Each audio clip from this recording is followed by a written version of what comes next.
Hello, everybody. This is going to be a solo episode for the character Quistis in the campaign Siege of the Dead, run by the DM named Whisper. Or, well, his real name's Rob. So, there's that.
Mm-hmm.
Hello there.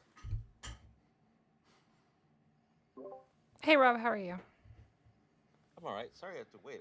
Time got away from me there, and I was like, oh shoot, Oh, my bad. you are good. I figured you'd get here eventually.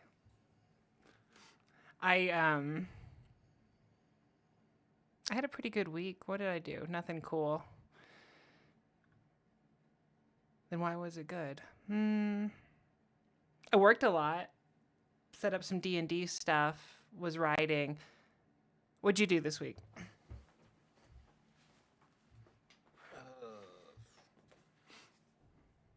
I don't know. Mostly hung out. My life is pretty boring. I just have my routines. Like after games or on nights when I don't have games, I'll go with my roommate. And we'll watch something, and we've got two dogs that come, and I get double dog with the dog sitting on either side of me while I'm Oh, cooking. that's the So best. yeah, not super exciting, but just sort of fun. Oh, I went. Oh, you cut out. Yeah, I said, oh, I went to. I don't remember if I said this before. There was a street chalk painting festival at the mission they have every year here, and I got to go see those. That was pretty cool. Nice. That does sound. That sounds pretty cool. I like the idea of making art that gets washed away. Yeah, those on. It's over Memorial Day weekend, so it stays around. It doesn't immediately get rained out or anything. But it's like okay, like semi-permanent, partially Yeah. permanent. Yeah. No, no judgment from me. I was a homebody and like ever since high school or before maybe, but I used to fight it, and then I turned 30 and I was like, I'm not gonna fight it anymore. I pay enough for my home. I might as well just be there. Whatever.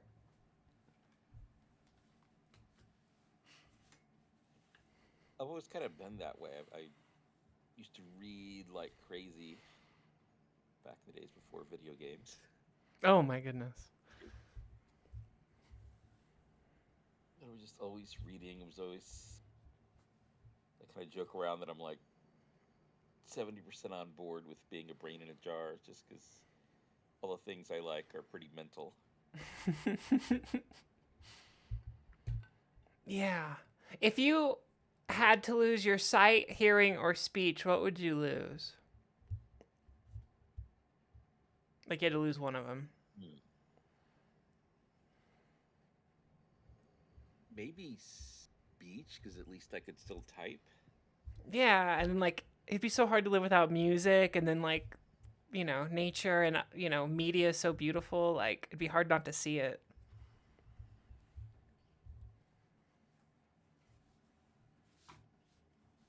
I mean, in the past, speech would have been more.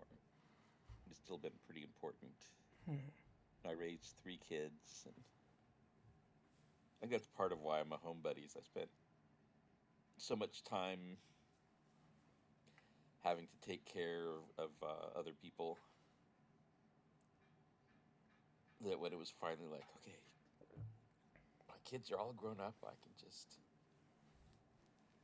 sit at home now. I don't have time for myself. They're all moved out. Yeah, that's gotta feel pretty good. Maybe like a little antsy at first because there's less stuff to do, but then pretty good. Well, I was glad by that point. I was really ready for time for myself. I used to stay up super late because that was like the only time, like after the kids went to bed, that I would finally have time to do what I felt like. Yeah, absolutely. Like, yeah, I have to stay up late to capture back some of my freedom. But that fucks everything else up because then you're tired all the time, which is great. Yeah, it wasn't ideal, but it was like some time. Yeah, I know what that's like. All right. Well, you Oh, said you Alvin wanted broke. to do elfy stuff. Yeah, I don't suspect I will leave here. Just so that there's no chance for combat and no chance for fucking up the timeline.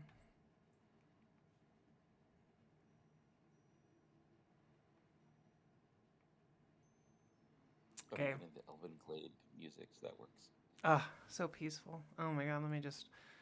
Okay, I'm mentally in the bath right now. I look over, Sage is cleaning himself before battle, all soaking wet, and I just say, Sage, I want to wander around. I'll be back.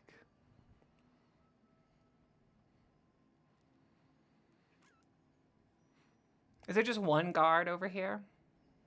Always just one? Yeah, that's really all it takes. Yeah. And is that the only entrance, or is there one? No, there's one on the other side. Okay. Yeah. There aren't really enough elves here that they would have more than one on guard. I mean, there's more than there are these tokens, but these are just sort of representatives of the different things. But there's only a few dozen elves.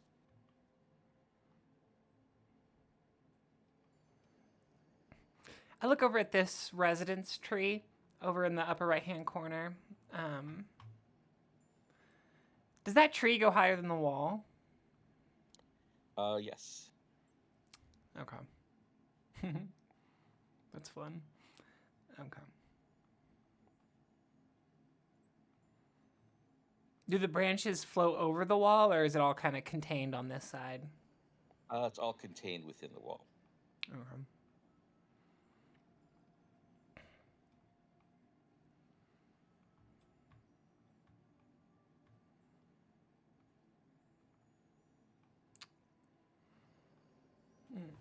Okay, let me look at my notes. There's three things I kind of want to talk to either Elenia about, or if she recommends other people. Oh, I'm already here. Let me delete my character. To Elenia about, so I'll go up and say, hello, cousin. All right. Yeah, she's in her. So I think I already described this tree before, right? Yeah. It's like multiple Yeah, so floors, and there's stairs and stuff, and then stuff on the walls and books and all kinds of stuff. Yeah, so she's not on the ground floor, up on the second floor with a couple of books spread out around her and some scrolls. You're just sitting on the floor, reading and comparing, and she looks up. Says, "Welcome, cousin." Hello. Is this a bad time? May I take up some of your time? Of course. Okay, I'll go upstairs unless she comes down. Yeah, she's happy for you to come on up.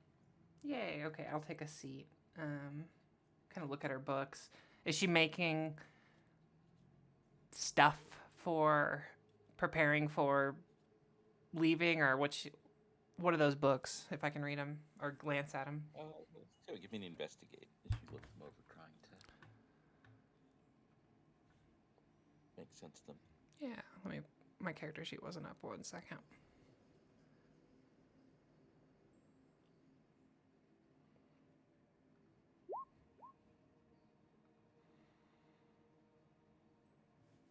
I don't think I see them.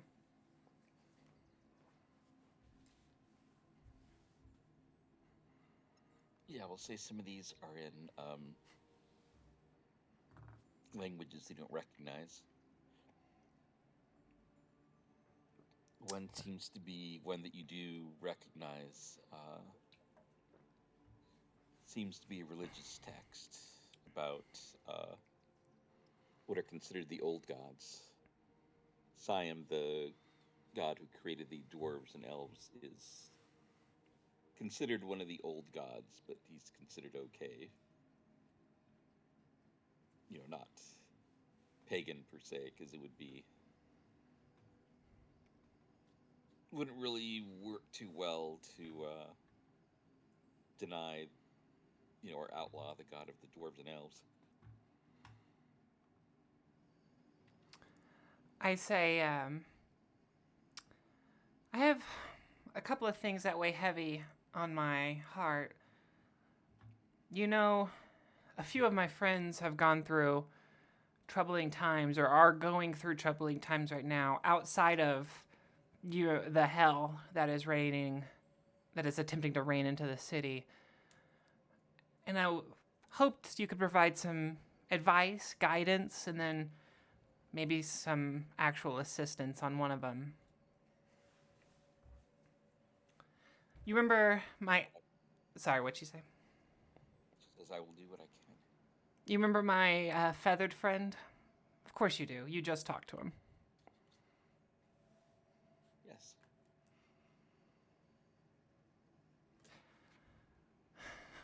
Do you have like a spell of silence? Like, this topic is so...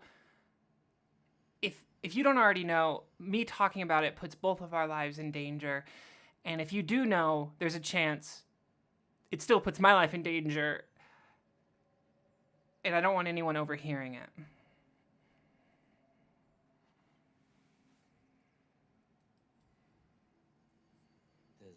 I can create a private sanctum that will prevent anyone from listening in. If you could, I think it's that important.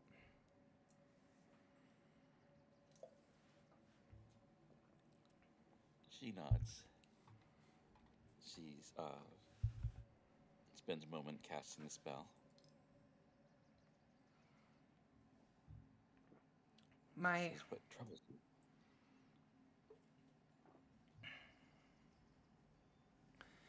Quistis looks very worried,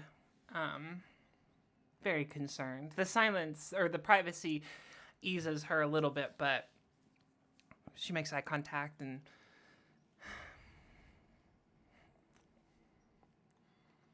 Sage is walking a tightrope right now between a life forced upon him and a life of his own making. From a young age, he was taken and raised by what I could only describe as a death cult. All I've known is they're very ancient. Do you know anything about this cult? Or are there multiple ones?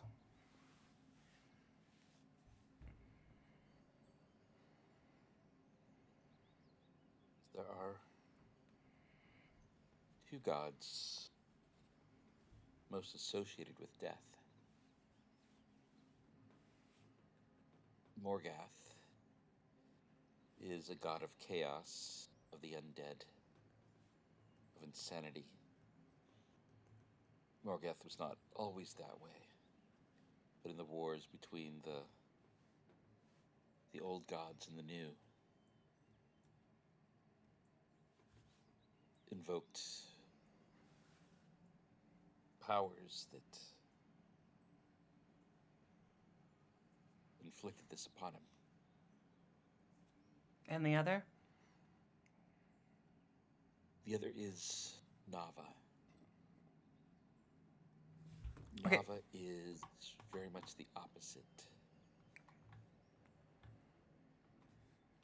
Oh, I think I put these in the wrong place. All these pictures. No, you're not in Power Blend.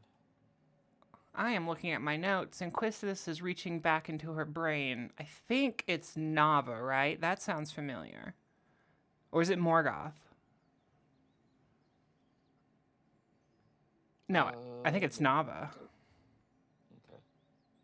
Do you know which one Sage's cult is? Or I guess I would have to just go off of my notes. Yes, Nava is very much the opposite of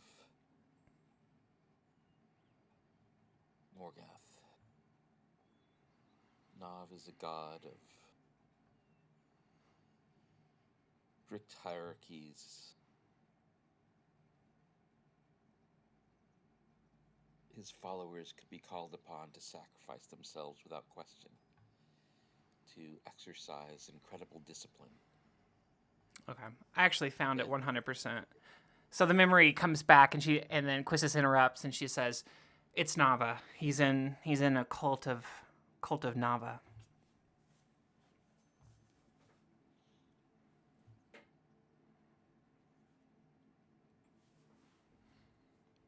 she takes in the information, looks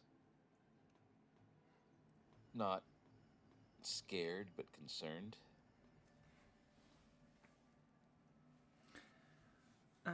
I don't come to you just to tell you this. I want to develop a plan. There is a little bit of hope. It seems like he's breaking from his dogma and wants to live a different life, but doesn't know how or can't get away from his handlers. So, I'm coming up with two plans.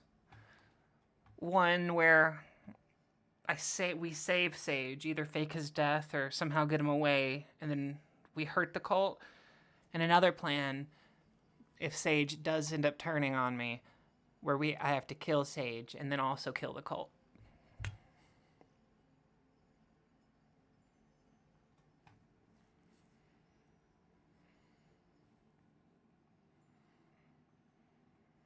He says, eradicating the cult would be extremely difficult. The followers of Nava include assassins of legendary skill. They are masteries of subterfuge, trickery. They have many spies. Some have worked in their roles for decades, playing a part. The Church of Lorani here in Mariah, it is stronger than anywhere else in the realm, went to war against the hidden Navan temple, trying to find it, trying to eradicate them.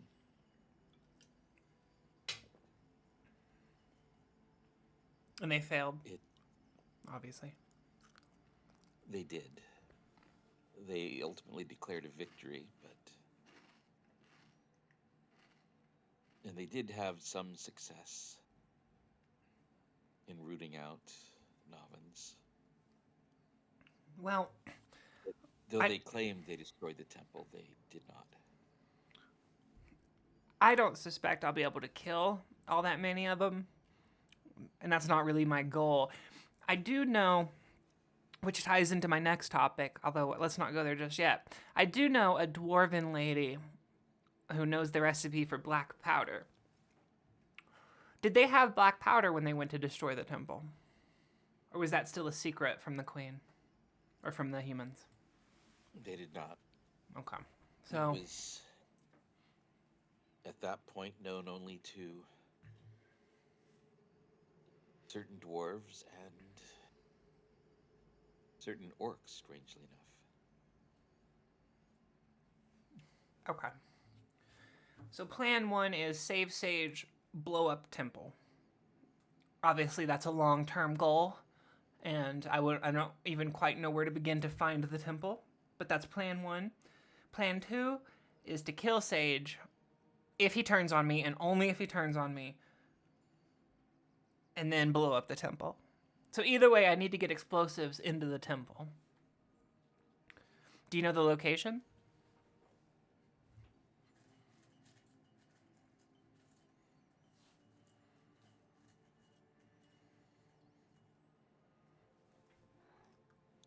I do not. It is said to be hidden in the sewers. Although that could be misdirection by the temple itself, it would certainly take a large complex to hold it all. So there's multiple layers to the sewers, right? Or like there's sewers and then dungeons below the sewers and then hidden places below that. There are the sewers that are at the water level. The As you head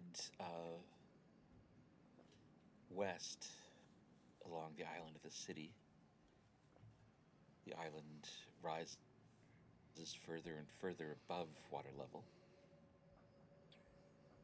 There are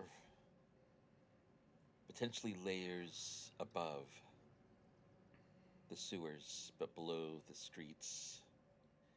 I am not an expert in the layout of the sewers. The dwarves of the Kuzenthrot carved them. Do they My keep friend may ec- have more information. do they keep excellent records like blueprints?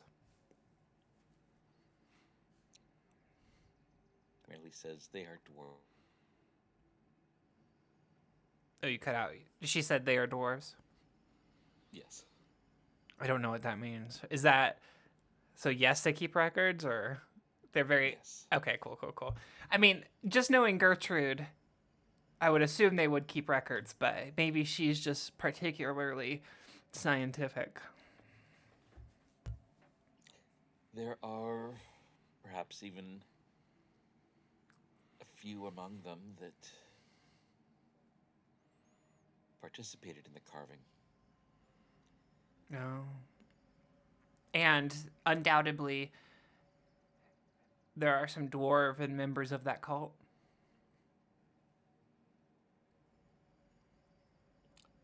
I could not say. Are there elven, would you suspect? Dwarves and elves are typically loyal to Siam, Okay. our creator. But not exclusively. Not exclusively, but typically, as far as Novans, there are not many. They don't seek to have many, they seek to have a small cadre of loyal and capable priests. They do not seek followers or a church. Sometimes thieves vest themselves to be followers of Nava. And some thieves' guilds may know of ways to contact the priests of Nava to hire them to do tasks that even the thieves' guilds cannot. But aside from being hired out on occasion, the Temple of Nava has no care for the Thieves Guild.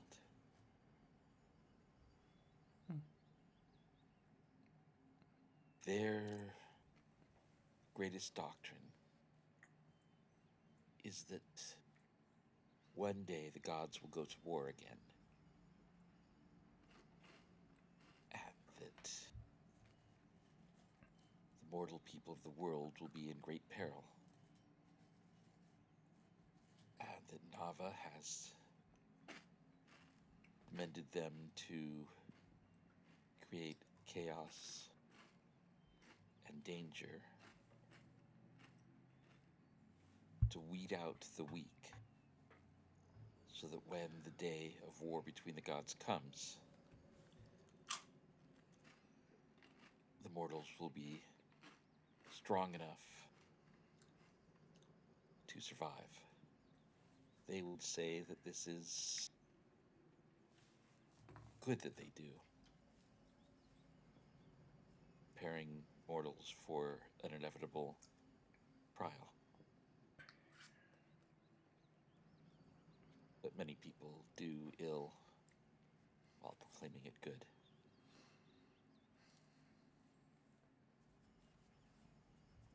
Okay. Well, then, the next part of this plan is to talk to the dwarves and see if I can access blueprints. Although I suspect that'll be more difficult than it sounds. Please do not judge They me too. undoubtedly have their own secrets. They have their own secrets. Yes, Yeah. they built the tunnels. I'm sure they have their own secrets hidden down there as well. Okay. Well, maybe each one of these things builds upon each other. Do not judge me too harshly for bringing Sage within these walls.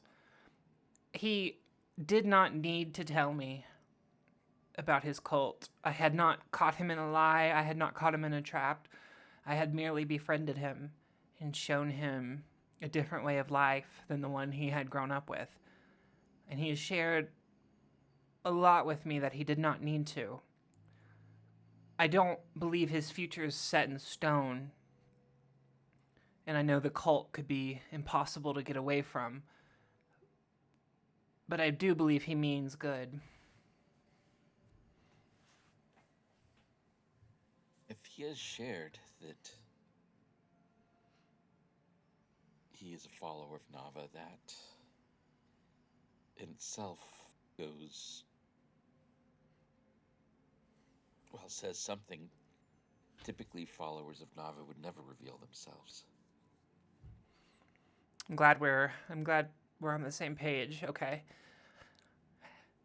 If I do suspect he's fallen, I of course would not bring him into the Elven Enclave anymore.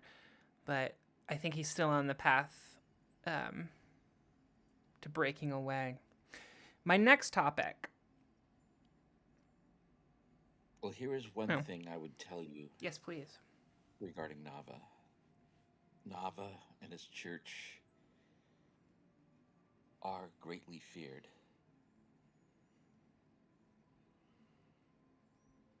But as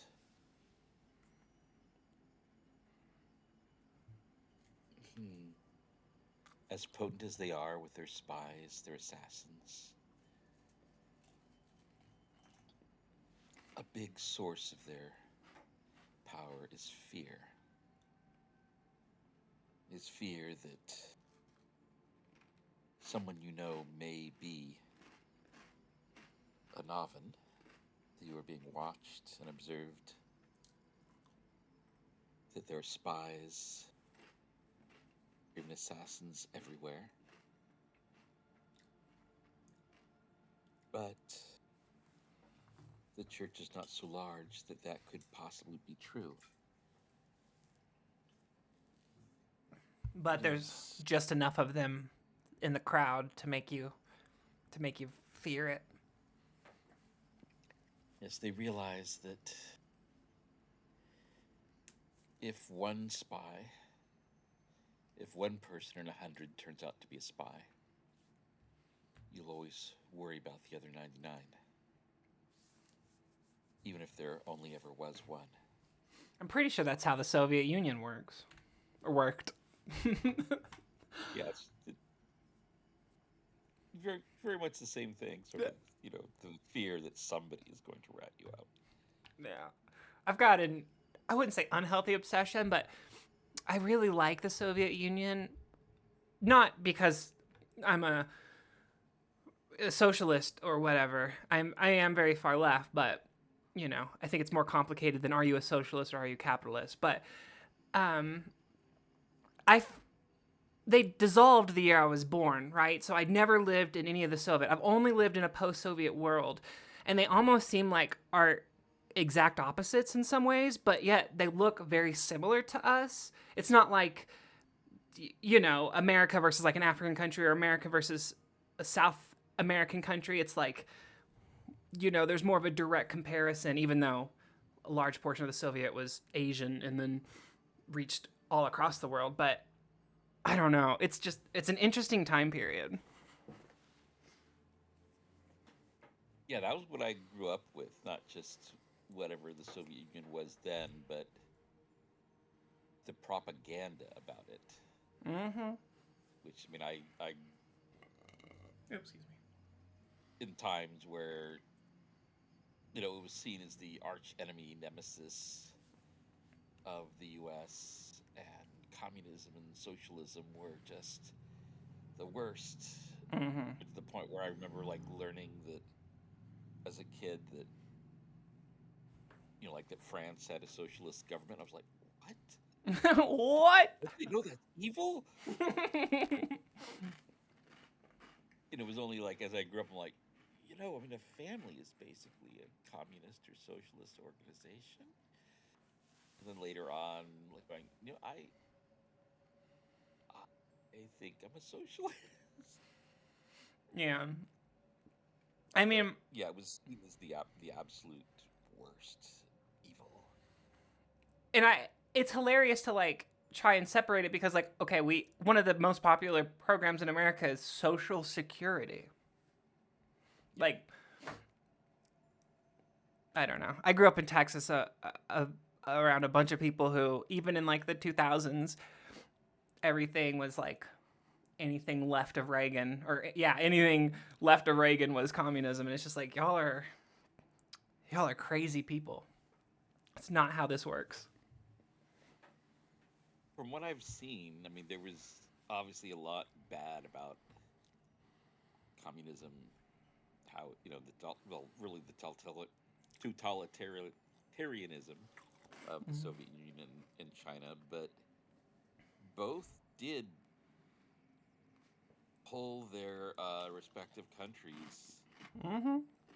out of pretty bad conditions. It was almost like, given the mess that China was, for example, I would say that at least the opening phases of communism did China good, because before, I mean, capitalism and Western influence was completely fucking over China, for example, into a network of warlords being manipulated by Western powers or dominated by Western powers and everything. It's like we weren't doing them. We weren't making them any better. It took communism to give them industrialism and make them into the powerhouse they are today. I mean, not I don't know that you'd even say communism, but some maybe it was a case where you needed a strong leader to come in and dictate things to fix it. Yeah, it's fascinating. Again, I didn't grow up through it, but I went to Cuba in 2016, and so I experienced a little bit of what, while their economy is greatly impacted by like the American blockade and whatnot. Yes. It it it's still there's good things about it and bad things about it. One thing I'd say about the Soviet Union is they did a great job pulling their people out of poverty and educating people and really putting people to to work. Um, One thing I read about when I read about the Chernobyl explosion was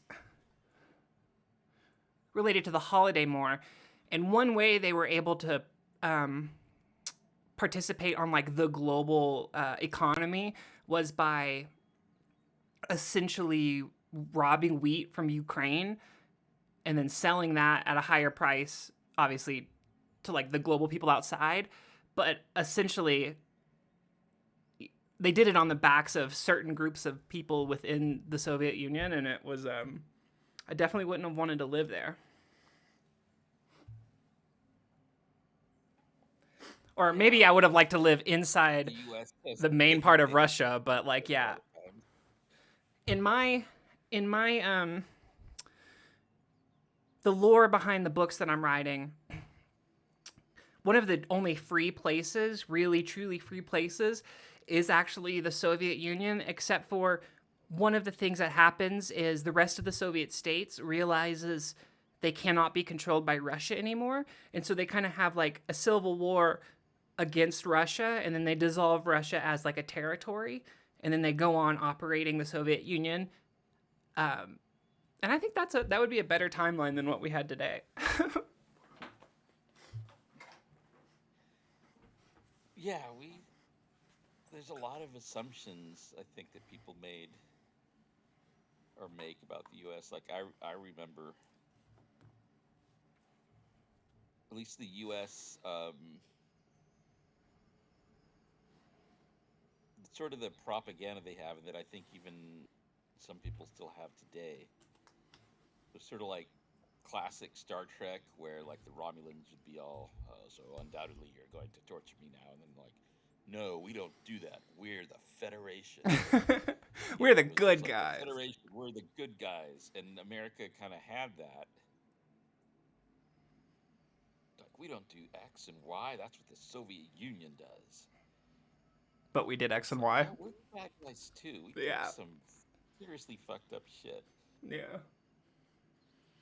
I think a lot of people don't get that. Like I had a friend that was, Oh, we she did some was like, fucked up shit. We do some fucked up shit. Sorry, go on. yeah, we've always done fucked up shit. But Mm-hmm. the friend was showing me like a video where I think it was from the South, and there was like a father talking to like the school council. It's like, all I want is for my, for the school to teach, my kids that even the worst day in the U.S. is better than the best day anywhere else. And what's so wrong with that? I mean, he didn't seem like a bad guy. He just seemed like, I love my country and da da da. What's so And wrong with my propaganda, friend, Rob? agreed with that. Yeah. And I'm like, no, that's not in any way true. Number one. Number two, my job as a teacher was not to be a propagandist. Yeah, 100%. Like what? You're just gonna push Uncle Sam's message? But I mean, my friends certainly seemed to believe that because he was like, why wouldn't you teach that? And I'm sure there's plenty of Americans that absolutely believe that America is the best. And that was certainly what I grew up with in media. Mm-hmm. Yeah, no, same, 100%. Yeah, that wouldn't even bat an eye in so many circles in America. It'd be like, yeah, of course we're the best. It's like, I mean, we have some good qualities, but we also have some incredibly shitty ones too. We're like way behind in a lot of metrics that people measure. Oh yeah, oh yeah. The last time I looked at it was like 10 years ago, and I'm sure we've only fallen farther behind.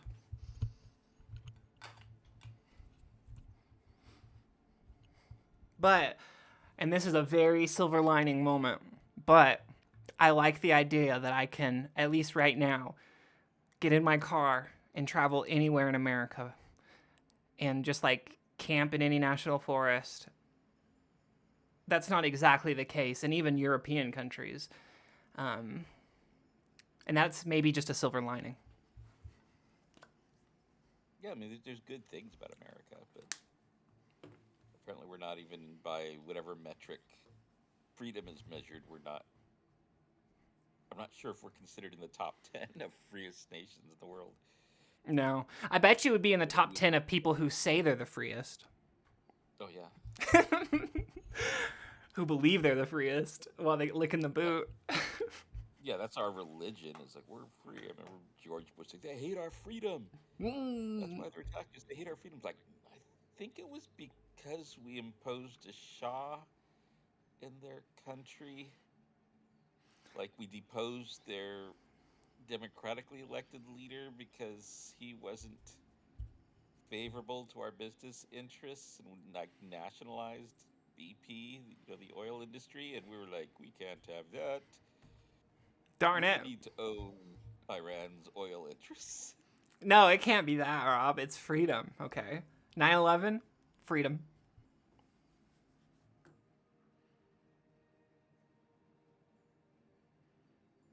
Yeah. It breaks my brain.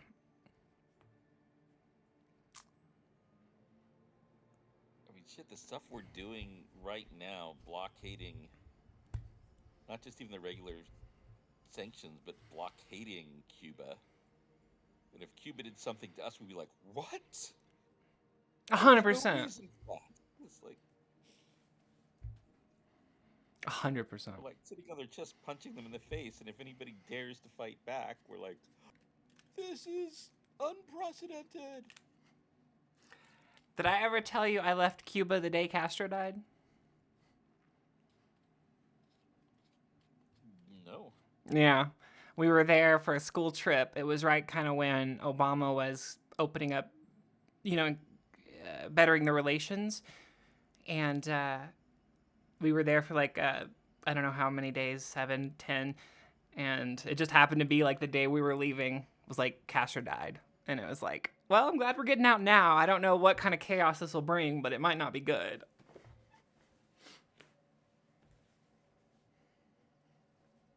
Did they have any? I don't think so. Yeah, I don't really remember. Yeah, I don't remember, but that might just be because America doesn't worry too much about other countries. That same At least in teacher. terms of educating people about their history. Yeah, that's true. The same teacher I went with recently went back and said it's gotten worse, but he didn't go into too many details outside of like just social programs have degraded heavily. Yeah, because we've like been fucking them over since the day. Mm-hmm. For so long now. I mean, shit like Haiti's like, oh, Haiti's a shithole. Haiti was still paying reparations to France over all those poor plantation owners who lost their sugar plantations when they gained their freedom. uh. Like, that was until recently, and I think France was finally like, okay, maybe this is a bad look. Yeah, it didn't look good. Maybe they should give some of that money back. Oh my god. I'm gonna grab a drink. I'll be right back.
Okay. My next question is Gertrude. I know you can't help me with this directly, but she got kicked out of the Dwarven Enclave for helping the queen. She gave away the dark explosive powder I don't know why my brain just had a fart, but it just farted that out. I need to get her back in there just because it doesn't seem right for a dwarf not to have a family. What do you know about the queen or the dwarven, her grandmother, their leader?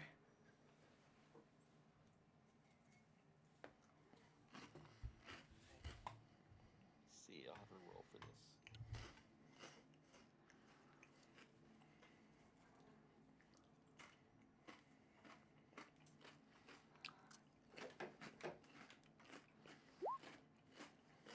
Oh, she knows a lot.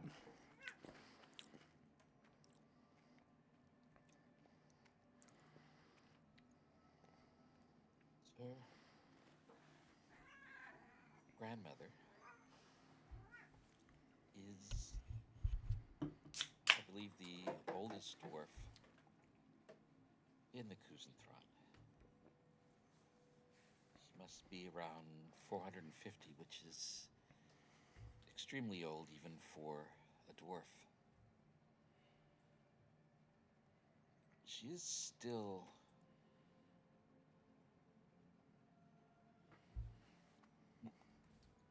age hasn't fogged her mind.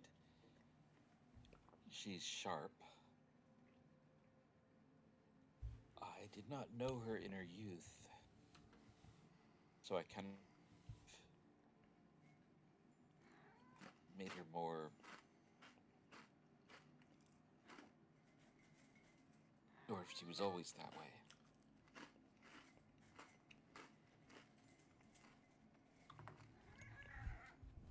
Sorry, always what way? If always sharp or always, Always. standoffish or what?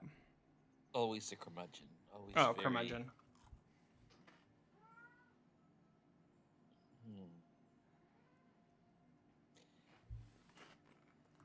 I do not think she is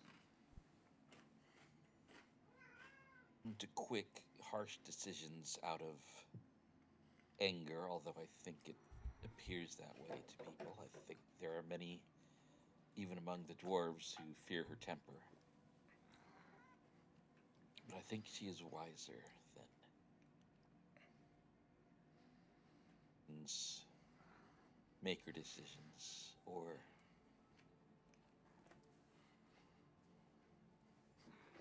perhaps she purposefully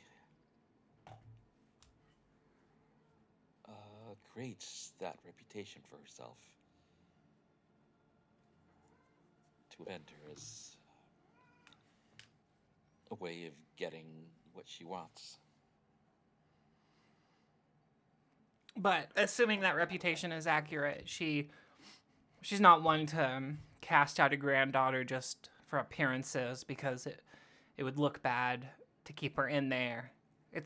She cast her out because she truly felt she did wrong. I think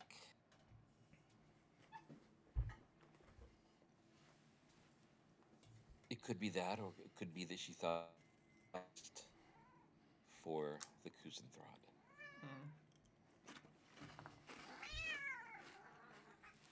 Sorry, my cat's going crazy. Let me kick her out of the room. You are beautiful and wonderful, and I love you, but you're also annoying sometimes.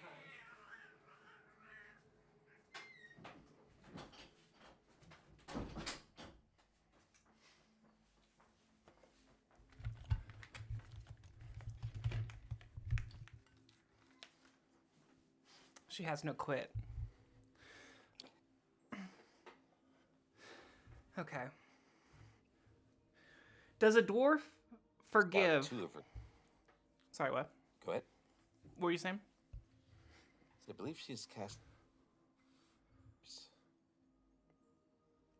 for different reasons. She cast two other people out for different reasons?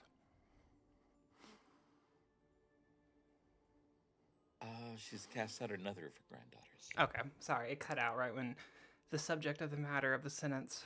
Okay. One has become a dwarf or become a royal engineer. The other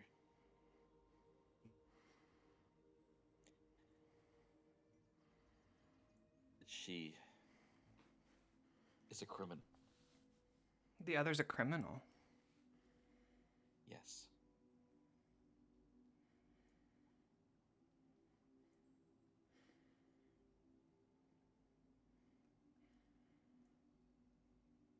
I. She was happy to cast out either. She. I believe that she would do what she thought was best for the Kusenthroth in all cases, even if it went against her own desires. Are dwarves slow to forgive? She smiles. That is their reputation. Well, There are many reputations dwarves have that, of course, it is the individual that one should think about, like your friend. yeah. And I imagine just like anyone, they have deep love for their family. And even if they cast them out, they probably, still feel love for them.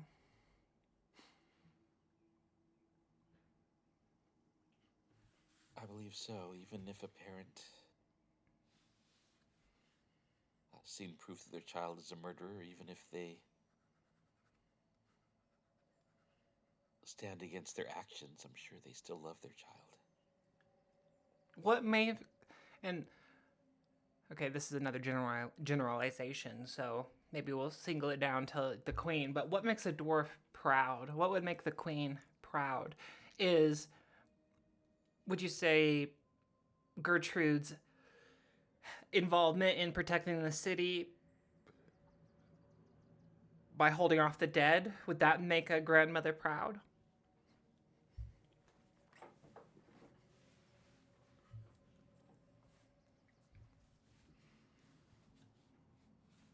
Sure. The dwarves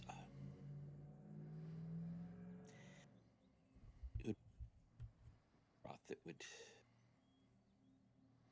be the most meaningful. Dwarven. The dwarven are is unto themselves. When the first Vudane's queen was invading the old Korik lands, she called for people of Kor to join her against the Korik Emperor. The dwarves of Vudane answered her call, many of them. The dwarven holds lent their force to her. They did not like how they were treated by the Emperor. And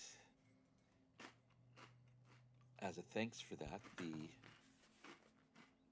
Queen of Vudane granted them their independence. Each dwarven hold is its own independent country, you might say, owing allegiance only to the queen, even if it is surrounded by lands of a great duke. Now, in reality, of course, such a dwarven hold would still want good relations with the duke, but it was very independent. Okay. Loyalty to clan is most important. Loyalty, and then some down the line would be loyalty to Vudane. So it's not just her giving the powder. It's her kind of betraying her clan in the dwarven eyes. I would imagine, yes. Yeah. Okay. That would, for example, have cost giving away the secret or making black powder for the queen would have cost her clan the business of providing gunpowder, being the sole source to Vudane's queen. Why do you think she would have done that, I wonder? Why would she have loyalty to a queen? Do you think the queen has some evidence on her? Or, obviously that's a question for her, and I wouldn't necessarily ask you to speculate, but does the queen's character, you trust the queen, you like the queen, right?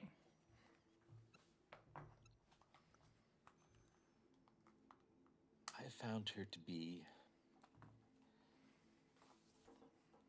a good person. I know that is a difficult term to throw around, especially in regards to a monarch, with all the politics that must go on. But I believe she seeks to support, protect the people of Fu. Some monarchs see the land as their personal property to profit from, to strengthen them. I think she serves the realm. Well, that As is, much as any noble can. I guess that makes things either simple or more difficult. It's hard to trust an honest person. Honestly. It's the dishonest person you can always trust to be dishonest. And then Quista smiles and then just shakes that off like she's joking. Okay, so I just need to talk to the grandmother and work out a deal. And, like, knowledge is not easily forgotten, right? Like, she would have shared this knowledge, that knowledge, like, there's no way of taking back the recipe. That would be fundamentally, you can't, it's in someone's brain, they know how to make it. So, I don't even think that's a question. Quistis just asks that out loud and then moves on to the next subject. Do you know how I imagine I can't just show up and talk to the grandmother. Do you know how I can gain an audience?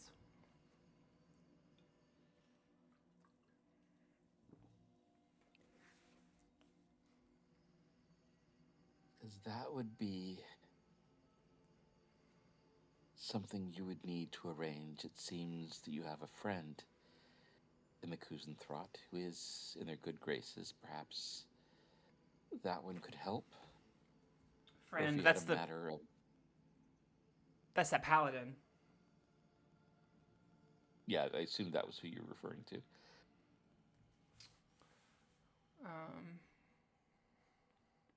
Hilda. Hilda, yes, thank you. I actually forgot about So her. if you had a matter of great import to the Kuzenthrot, enough to gain her attention. Okay. Yeah. I wrote down break in, which I don't think would be taken over very well, or then do something worthy of an audience. So, okay, I'll think about that. What can be worthy of an audience? I could do a favor for the Enclave.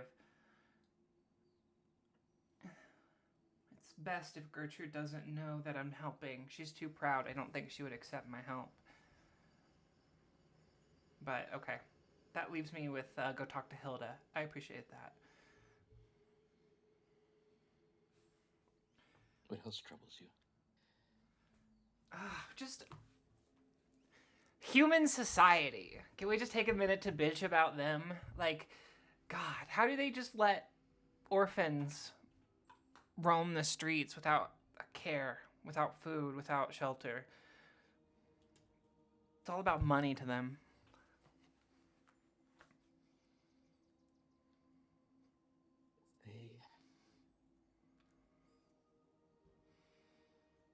They live a life that is much shorter, more desperate. It is lacking in magic. She gestures around where you see, an unseen servant has delivered you guys a basket of cheeses and fruits. And says, I'm munching. Here we have magics old, many created long ago, that keep us from having to worry about mundane things, that allow us to follow our desires, study the art of various crafts. We have long lives to see patterns, to think.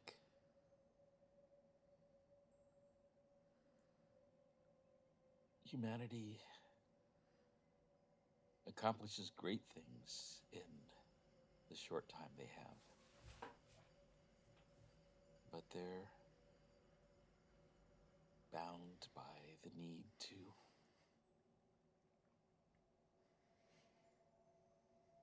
feed themselves, care for themselves every day. They don't have the benefit of centuries and centuries to gain wisdom. You almost admire them. I feel for them. But that is something I imagine you do too. I've noticed that the things you've brought to me are concerns for others rather than yourself.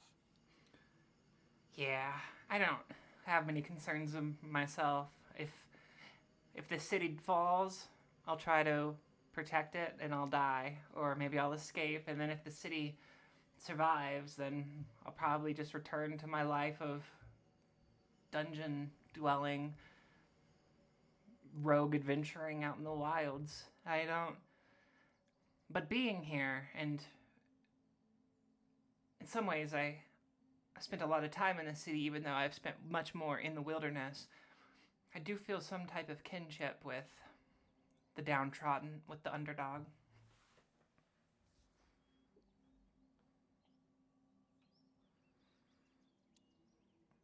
As I can imagine, if that's where you spent your time. And I think that is a good thing. I would not. You spoke of defending and possibly dying. I would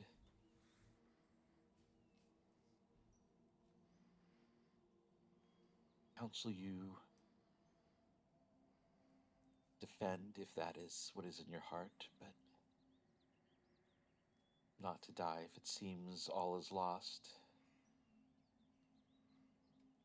Come here and join us. Your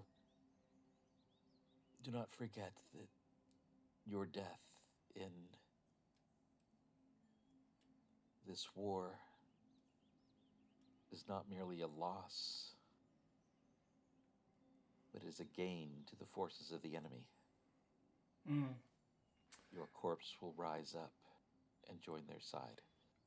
I genuinely did not think about that, but you're right. Huh.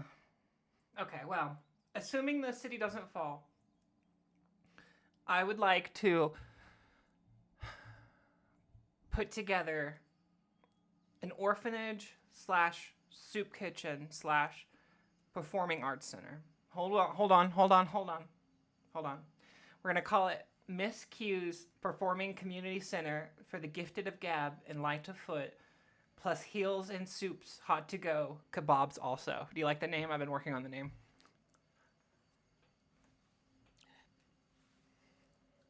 She smiles and says, "Do you think your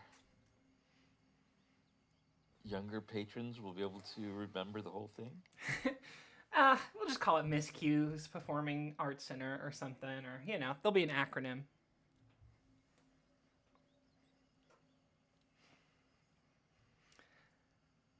But anyways, It expresses a certain spirit and intention. I would like to provide a safe place for the orphans. I would like to teach them skills, life skills, but also skills of the arts, both like, just theater and then acrobatics primarily. And I would like it to also be a soup kitchen for free, to all the locals. And then we'll sell kebabs. And here's the kicker. Here's what this entire plan revolves around. During the plays, and only during the plays would be for free, but I want to sell, and this would attract people from all over the city. I want to be the exclusive source of elven blood wine outside of the Enclave.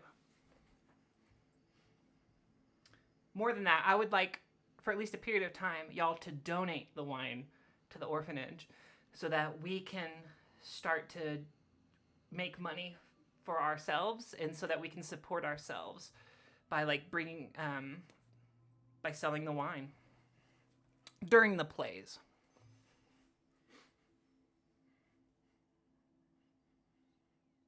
Me a persuasion check. Oh, it's all. I love the dice roll. I love the randomness. Here we go. Ah!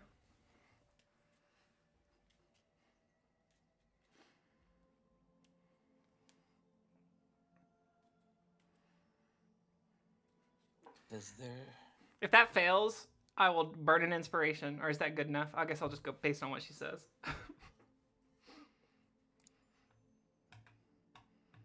She says, are places within the city, many of the wealthy, many of the wealthier taverns, and certainly many Queen stores that already have their own stores of elven blood wine or Yeah. get them from other sources. Yeah. So certainly we cannot be the exclusive source of that. She says,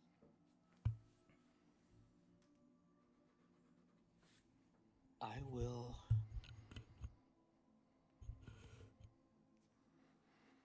donate to you what I own.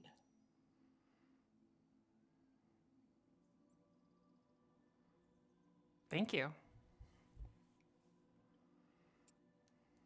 I have 3 kegs that you could sell to finance this venture. I look at her with great appreciation and admiration. Okay, that would be a brilliant place to start. What do you suspect a keg would go for if I was to just try to move them fast to get the building up? What is it per keg outside of these walls? For the siege, I think the going price was 25 gold for a bottle. Or 20, something like that. Perhaps 10, I don't really know. I've never been to one of the taverns in the city here. Somewhere between 10 and 25, I suppose.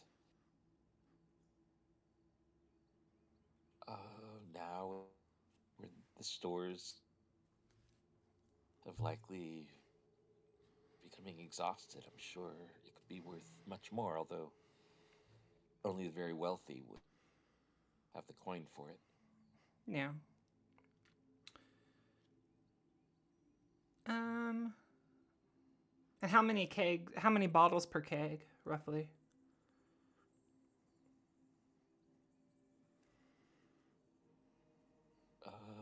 Let's. I'll just say, Like 30, what 25? seems like a. Sorry, was that? Like 30? I don't know. I don't know how much is in a keg. Let me Google it. How many bottles of wine in a keg? I don't think that really. 5 gallons as a standard keg? Is that true? That's what the AI overview is saying to me. Kegs are equivalent to 26 bottles. If I scroll down a couple. Okay. You want to say 26? We'll say for ease of math, we'll call it 25. Yeah, perfect. Okay. So quick maths. 25 times 25. Ah, so pre-siege. That's pretty good. Okay. Thank you, cousin. You don't know what this will mean for both the citizens of Eastwall and the orphans who will learn and have a safe place. You mind if I keep those here until I can move them? I'll be fine. This is where they are for now. Thank you. I will go talk to some people that I know about that.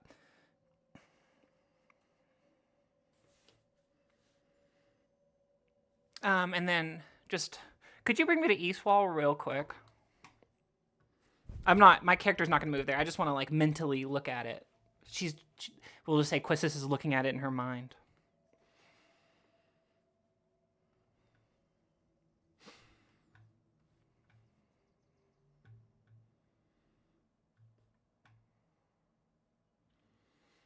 Okay. So, ultimately, I'm going to tie the Harbor Lords into this and maybe even legitimize them. Like, if we can make this kind of popular to where even nobility from outside of Eastwall come here, we could have, like, the Harbor Lords kind of stand in the streets providing security. That's a goal down the line. I'll go talk to Smooth Slim and his girlfriend. It's not insulting when I don't remember your character's names, is it? I don't mean it to be insulting. No, not at all. Okay, cool. It's Smooth Daniel, right? And then Slavanka? Svetla. Svetla. Smooth Daniel. I often improvise a name, when people get into a situation I haven't prepped for, and then later they're like, yes, we're going to go to so-and-so. And I'm like, remind me who that is? Please, come on. What's their role in this RP? So this bit, just in my head when I was kind of planning this, I was thinking one of these buildings along the side. What would it cost to buy out this entire building, do you think? Just rough estimate. It can always change later. Did you have a particular building? Yeah, I'm doing lines all over it. I can ping it if you don't see the lines. Yeah, I don't see the line. Okay, let me ping it. Maybe I'm looking in the wrong place. Upper left-hand corner. Why can't... I feel like my ping doesn't work. Ping. I was looking along the edge. I was clicking the wall. Is this not... This is like the edge to the next part, right? Like the western edge? Yeah, okay, yeah, I see where you are now. I was thinking you meant like the edge of the wall. Oh. Yeah, that is technically you should do district there. What'd you say? I said technically that's sort of moving. Sorry, it cut out. That's moving to the next district? Pretty close to Eastwall. So to buy out the whole thing there. But that is still in Eastwall, right? Or is this like half the buildings in Eastwall, half the buildings in the next one? I would say like Mercy Street here is sort of the border. Okay. Let me think. I mean, it doesn't really matter too much. It's not like, on the other side, on this side of Mercy Street, everything is suddenly so much better. True. Well, okay, say this one on Joyner Street. Could somebody buy out an entire building? I know I'd have to talk to the royalty or to nobility or someone, the queen, whoever does the deeds, but is that even possible? Uh, you would need to buy it from the people that live there. It's sort of like, when people own condominiums that are all connected to each other. Hmm. So there would be basically, like any block like that would have be a combination of probably a couple shops on the ground floor. The owners would probably live above them. Uh, these are three-story buildings, so it's for some, depending on the business and the wealth. Uh, there might just be the owners of the business on the ground floor living in the two floors above. There might be like a boarding house or some individual apartments, that people live in on the second and third floors. But for the most part, like they would own it. They're not like renting it from some nobility or renting it from like a landlord. Usually not. There can be landlords that own places, but they don't usually bother to own Eastwall, Fair. Fair. so they Okay. have to go there. Could I roll for like do you know, is there a building that is currently unoccupied and doesn't require like too much? Well, obviously, I think we're gonna have to spend money to redo it, but yeah, is there a building that's unoccupied? It can be pretty ruined. That's fine. Right now, there's like tons of refugees that fled to the city, Mm. so everything is like everything that can be occupied is being occupied currently. That's why there's so many tents out in the streets Yeah. because there's not enough room for everybody. Oh, those are tents. For some reason, I thought those were awnings. That actually makes a lot of sense. Okay, so all those are Yeah, there's some tents, there's some awnings. Like this is an awning up there. but that's a tent next to it. Okay. There's also tents, yeah. Okay, that makes a lot of sense. Um, Or the entire thieves market. This is just all tents. It's no longer a market. okay.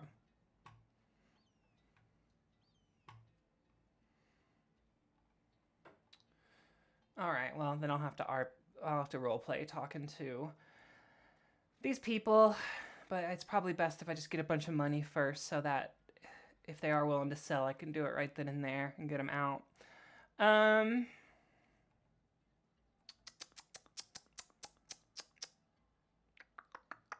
Okay. Does it break the world too much if I go talk to Slim Daniel? If I leave the Elven Enclave, I'm not getting my long rest, and that kind of breaks it, right? I mean that might be something that Hadrian would wanna, the sage might want to take part in. Yeah. He would probably be happy to work with you on something like this. I would imagine. I mean, I don't know how much he told you about his character's background. I think everything. Was kind of like an orphan himself, got brought up in the coal, is fearful that, can't leave because they'll just kill him. And they've kind of impressed the sense of that he's like alone in the world. Uh, but was there anything else you were thinking specifically? I mean, his character grew up in just the worst orphanage. So basically, it was an orphanage meant to toughen up the kids and weed out the weak. Oh, Like it right. So was they would play each other most against each other, and like they'd like have weaker ones there to be picked on exclusively and stuff. I remember that. well, it was. I mean, even the building itself was like a rundown ruin. Although which he didn't know at the time as a kid, but like on purpose, there would be like stairs that were super squeaky, and anytime someone went down the stairs, the kind mother, the lady who ran it, would just go, "Oh, that noise! It's just so noisy. It hurts my ears." Until the kids learned to like figure out how to walk on the stairs without making any noise. To become stealthy, or there'd be like literally holes in the floor. And so if the kids didn't learn to not fall through the floor, to become more agile, well, that happens. Or they purposefully had very little food, and the kids and certain kids would like if somebody had done something that impressed the kind mother, they would get a special treat, like an extra serving or like half a sweet roll or something, because they were the favorite today. Because they were the And best. yes, and you know, this kid and that kid were not the favorites today. And there's not enough food for everyone, so they won't get any dinner tonight, but hopefully they'll work harder to be favorites tomorrow so they do get fed. And she would just sort of tell them,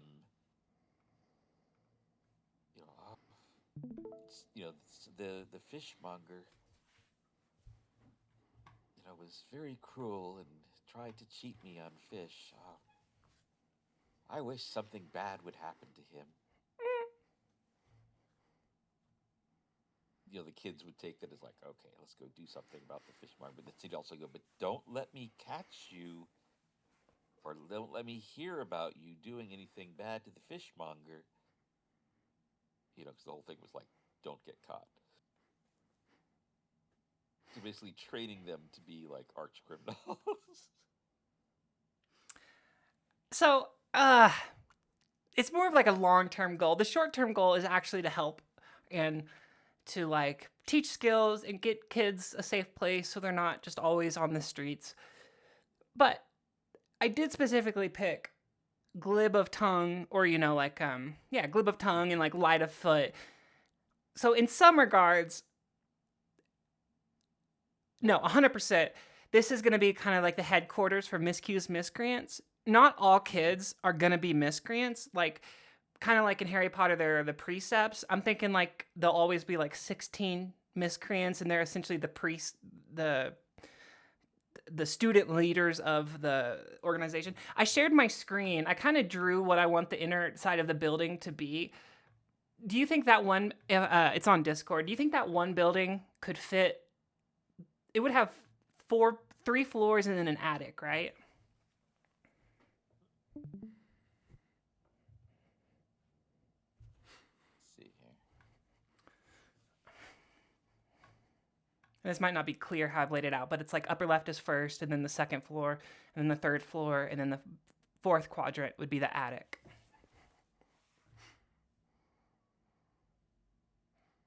Let me see if I can make this bigger so I can see it all here. I wonder if I could turn it sideways. I don't think that helps.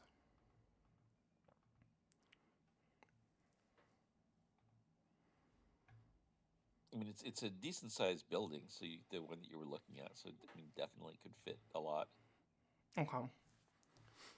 Basically, the first floor would just be like a stage, and then long tables for like the soup kitchen area, and then upstairs would be like quote like a classroom, and then the backstage area, and then the third floor would be like bunks, rows of bunks, and then like a smaller built-in area for like the miscreants themselves. And one thing you can even think about is repurposing an existing building. That'd just be less expensive. I was thinking, like, you guys haven't gone to the Three Goblins here, but the Three Goblins right here, they pretty much have no food left. Wait, can They you ping serve it? tough noodle soup, which is basically like thinly sliced pieces of leather boiled in water. Well, I guess it's better than cannibalism. Yeah, so like with funding, if you're like, hey, if we rented out the whole Three Goblins that already has rooms above and it has a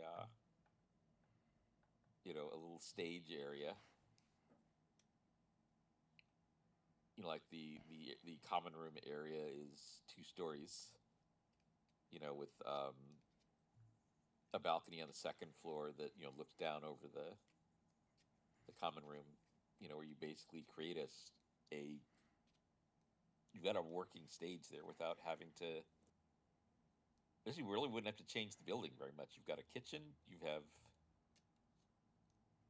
the common room, which could serve as a soup kitchen and a stage. Oh, the three One dining goblins room. right next to our tower. Oh, sick. Okay, yeah. Yeah. That would actually be perfect. And ultimately, it'll probably have to be pretty hands-on. Or I'll have to get somebody to manage it. But I don't think Quistis is gonna be the manager of it for two. Like, ideally, she'd be behind the scenes kind of stuff. But if we get like some sisters in there to run the soup kitchen, maybe it's like a co-op, so the students or so that yeah students also make some money off of what's sold and also help with the soup kitchen. Anyways, long-term ideas, but I think the three goblins, that would actually be great. Okay, I will pull Damien in because I imagine Sage would enjoy. I imagine he'd enjoy this, and Sage would help. Yeah. Well, I was thinking is his character literally grew up in a horrible orphanage before, like, they chose the survivors and the best ones to bring to the temple. But so it just made me think, like, what, he probably would be highly motivated to run a orphanage that was better than what he grew up in. Yeah, genuinely. No, that's perfect. Okay, I will rope him in, and then we will tackle that after or when we get some downtime between saving the city and then next time we have to save the city, or maybe once that's all solved. You want to bring me back to the Enclave? Yeah.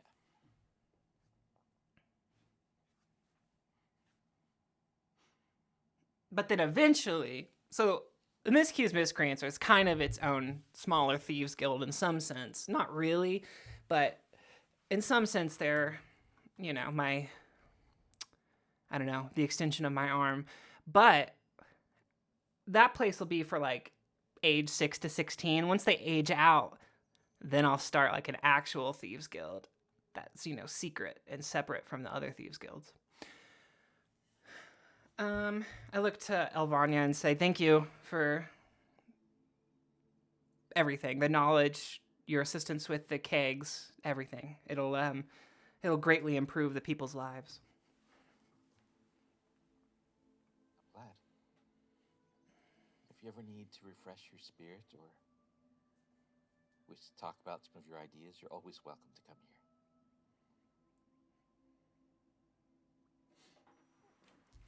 What excites you? What gets you up in the morning?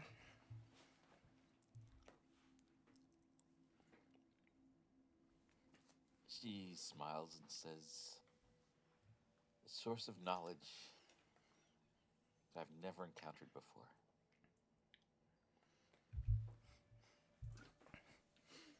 And you're still regularly discovering that? Or it's the potential for knowledge? The plains are infinite. There's always something new I can discover. Even in the mortal world, if I spend a century studying one thing, so many things have changed in other places in that century that there's so much new to discover.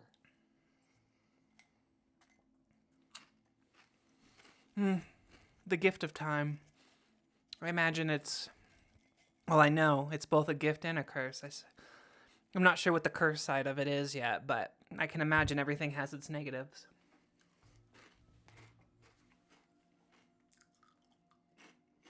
So there are are those that time weighs heavy upon. That is.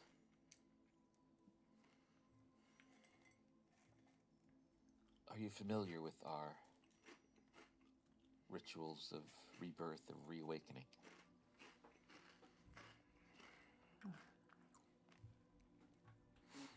Um, I mean, would I be? I grew up with like an elven mom and an elven stepdad.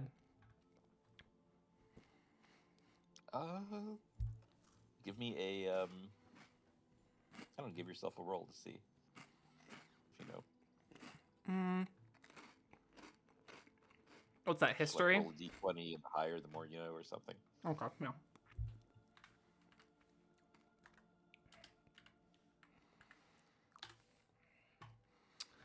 You know, You've like heard of it. You don't really know much about it. Maybe you heard the term but didn't know what it was.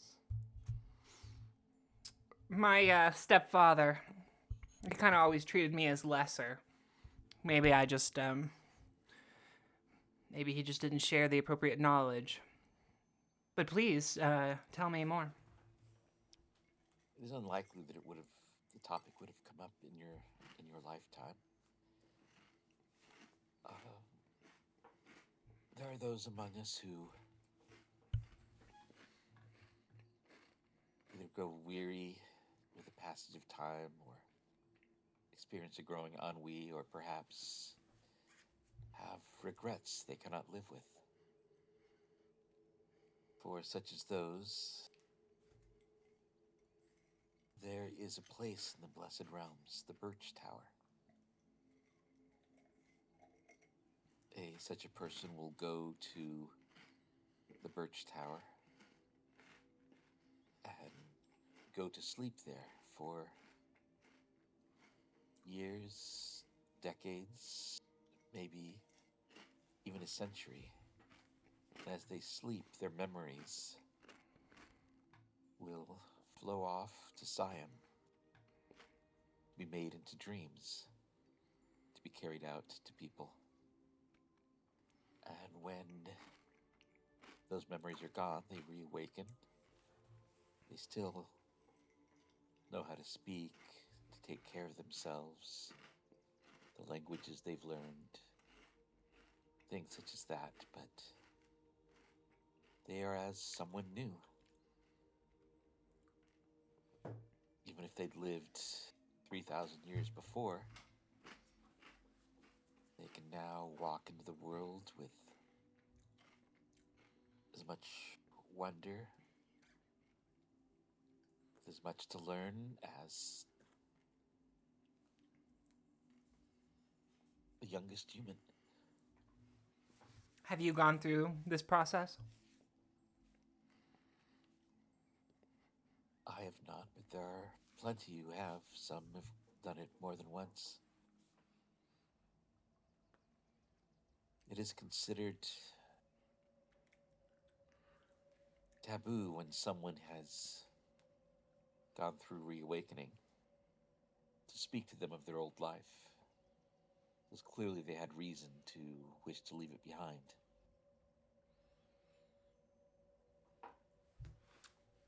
Is that open Not to to wish repentance.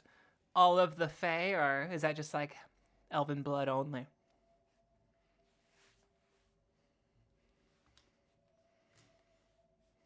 Typically it is done for immortals such as the elves.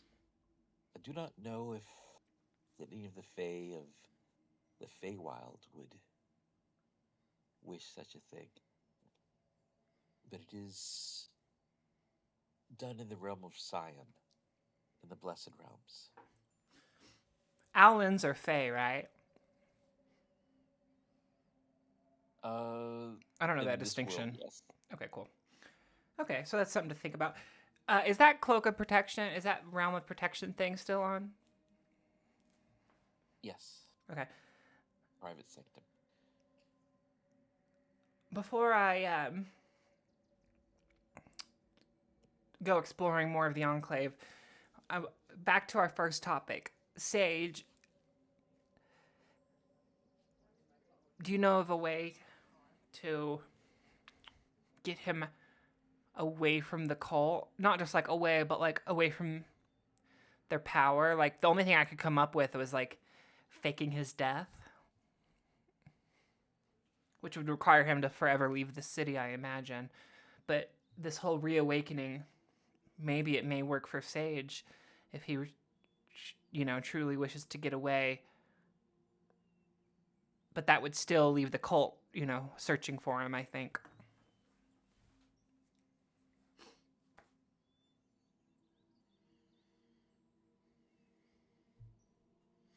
It's the issue I see is that as an Owland, he stands out within Mariah. Yeah.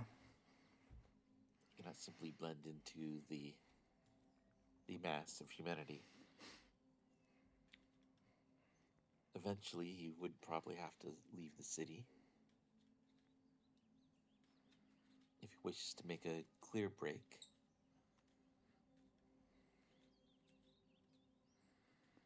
He might need to come to an understanding where he works in some way for the temple while in other ways acting for himself until he can make the final break. Yeah, I fear he's going to have to walk that tightrope for a while yet.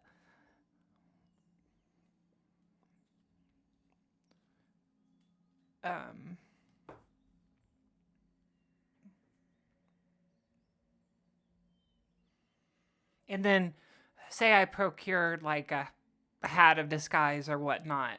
Any high-level cult member would probably just be able to see through that to his feathers, wouldn't they?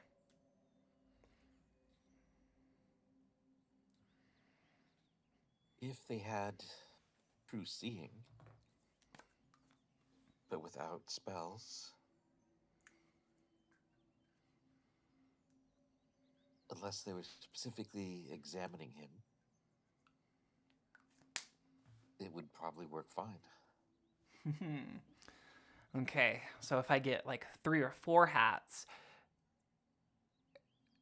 and then I get 3 or 4 people to all look like owls at different times throughout the day, we could easily break a tail, and then he could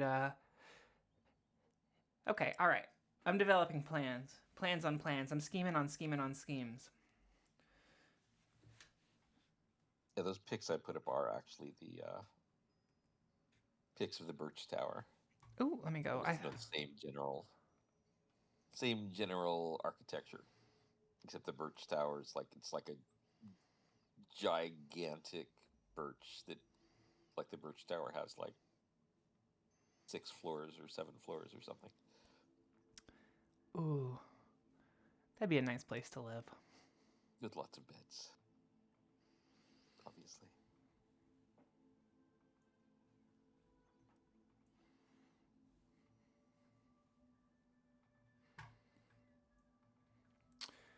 I raise to my feet, give a very sincere, deep bow, and say, "Thank you, cousin. I shall not take up more of your time."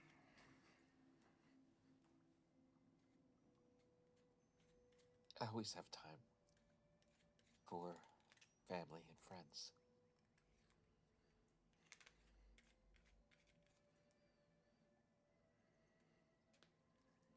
Have you ever had, right as I walk to the stairs, I turn back and say, "Have you ever had dealings with the cult?" I have not. At least not that I know of. It may be that someone I spoke with was a spy somewhere in all my time here. Almost for sure. Or maybe that's just what they want you to believe.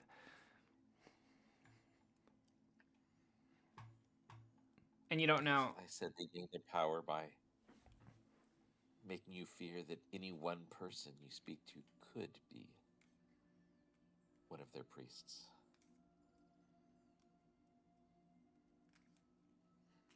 I mean, I am fearful of that. I was worried, you might be. You never know. I don't mean that insultingly, but this is such a important topic. There was a chance you were going to, pull out your blade and cut me down right when I mentioned it. She smiles and says, maybe I need to report back to my superiors before I get those orders. Yeah, maybe. Maybe I've just blown everything up. And then Quistis, looks off into the distance and is actually really concerned that that is the case. But, then lets that feeling fade. Because it's obviously not. And the 1% chance it is, well, nothing she can do. Okay, she walks out.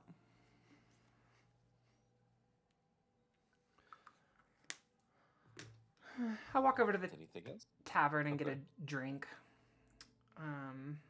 And then let me see if there's anything else I want to do in the elven place. Yeah, but it's quote unquote a tavern. It's just kind of more of a community kitchen. I'll eat some cheese and pour some blood wine. And think about all the things I've learned.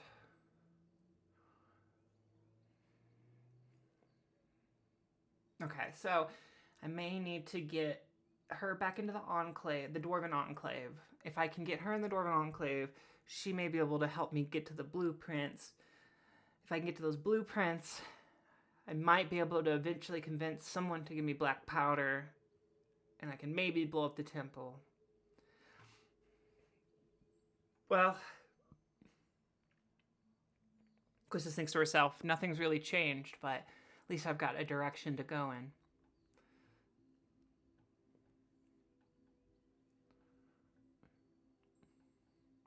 Does anyone, and I know I can't, this would be more of a long-term thing, but does anyone in here work with mithril? That would be forges, right?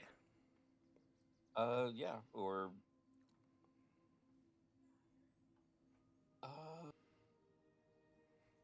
yeah, probably in the forges there might be people that have something to do with it,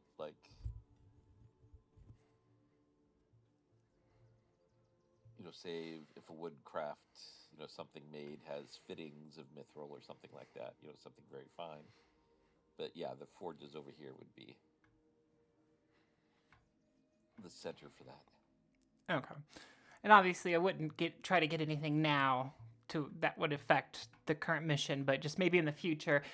Talk to me about mechanics for armor class. Right now I have AC 15. That's partially dex and then partially, I think, studded leather. Let me look. Mm-hmm. But that sounds right. What would be the next thing up that would let me have more AC but not provide a negative to my thieving stuff? So for rogues, it is pretty hard to get a super high AC. That's not generally their thing. I think it's one of the reasons why they get evasion later on, like different things to half damage or mitigate damage, since they'll never be able to get as high an AC as some warriors can. Magical studded leather armor is one way to boost it. Increasing your dex is another way. Okay. I will be, in a couple levels, I will have dex 20. It will be my next goal, so that'll help. Yeah. Cloak of protection, ring of protection, things like that. Having a mage friend cast mage armor on you. It's possible. I think you can get mithril elven chain. Let me see here. Yeah, that sounds nice. I know that would be expensive, and I probably have to collect the mithril myself or something, but that'd be something fun to work for. Even if it's just one more AC. Yeah, and the dwarves also work with mithril a lot. Okay. So those would be your two sources. I mean, there's plenty of merchants. I mean, this is a very wealthy city, or at least there's a very wealthy class. So there might be other people that have access to it or have items of Mithril. In D&D, Mithril is spelled like Tolkien, right? Mythril. That's Mithril. Okay, cool. I know so much of it's just taken from Tolkien's universe, but not all of it. Yeah, so what I've done is with Mithril is that when something is made of Mithril, um, like in general armor, it's considered the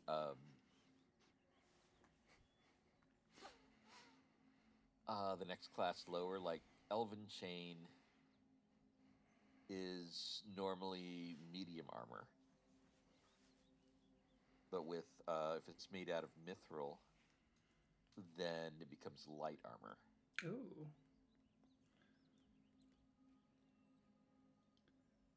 So like Elven plate mail would become medium armor rather than heavy, for example. Yeah. And then just, I don't know if you would know, would that make it like AC 16, AC 17? Minus like, or with my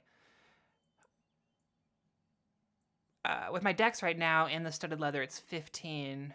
You have a ballpark of what that would be? According to this Elven Chain, is AC 14 plus Dex modifier. And my dex modifier is 4, so is that 4 on top of that?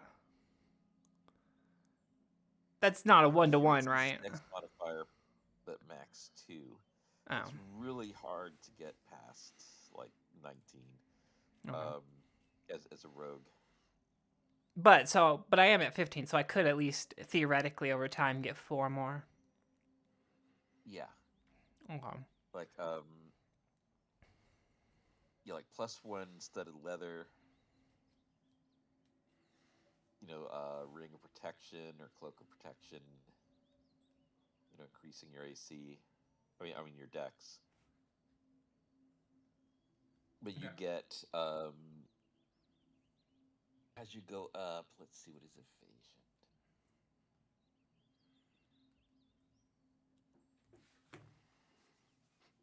You get some abilities. Let's see what level you get them.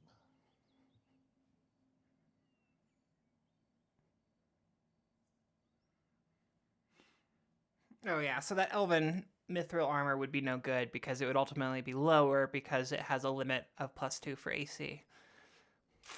Gotcha. Yeah. It's a balancing game. Mithril would, I would say, increase it, but only a little bit the max dex, but not entirely. Let's see. You get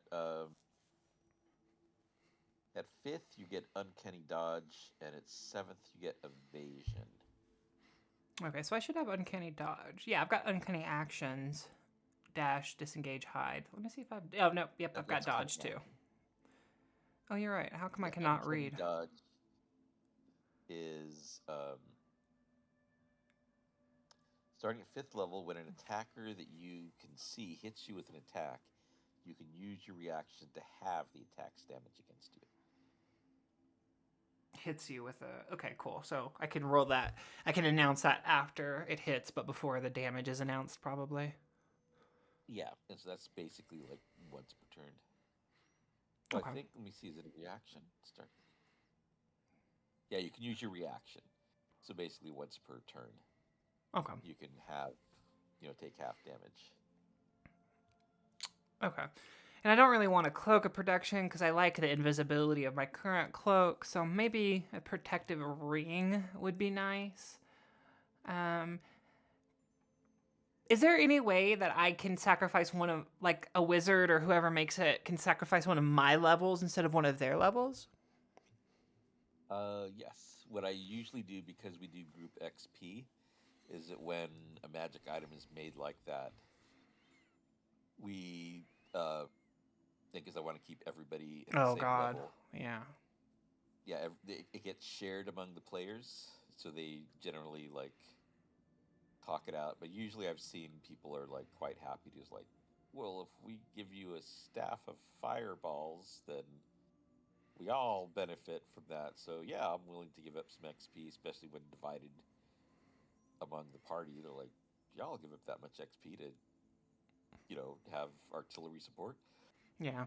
So if it's divided correctly, although maybe among two it would be hard, you could theoretically not even go down a full level. You could just lose your current Yeah, progress of your current level. yeah. Especially as you go up higher Yeah. in level and there's more XP. Okay. Like I know that I don't know if you know Juliet. I don't think Have you so. met her? No. She has a level 20 cleric. So obviously gaining XP does no more benefit for her. So that's like her main source of income is she goes down to core and sells off her excess XP to the wizards there. How much can you charge for that? She makes tens of thousands of gold doing that. Yeah, I imagine. Ugh. Okay. Well, that's smart. Selling her soul. Well, I guess in that sense we're all kind of prostitutes because I sold my body for a company for so many years. Might as well sell my soul for a little bit of gold. Yep, that's why it was like things like sex work. It's like, oh, that's so disgusting. Like, is that really so different than what we all do? Yeah. I mean, if you want to take it directly to like impact on body, like there are oil workers that put their life in danger constantly. Like, even if it's, it tears down the body, it's still work or it's still blah, blah, blah, blah, or whatever. People are silly. Yeah, that was one South Park that I just like. Just like I expected more sense from you, where Kenny was basically doing like, jackass stuff, like just doing. People would pay him like, $10 to do something kind of dangerous or gross or whatever, and he would do it, and then that was when Jesus was still a regular character. Yeah. It was like, no, that's prostitution because he's taking money for something anyone can do. I'm like, that's most jobs. How is that prostitution? that's There's prostitution, then most jobs are prostitution too. well, I mean, in some sense they might be. But yeah, that's hilarious.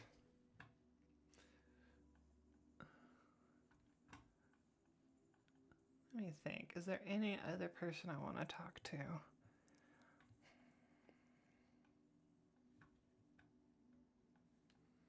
Yes, actually. Can I go over to this music place? I've never been there, and I don't. That would have absolutely no impact on anything related to combat. Sure.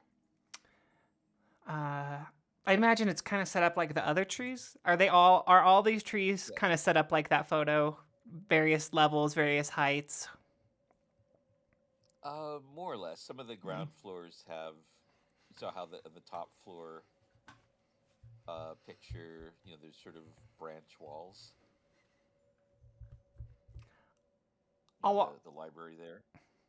I'll walk in or under the tree. Is there anyone on the first floor? I won't say anything just yet. I just want to see. You can see on the ground floor there are various woodworking tools, like benches and things, but for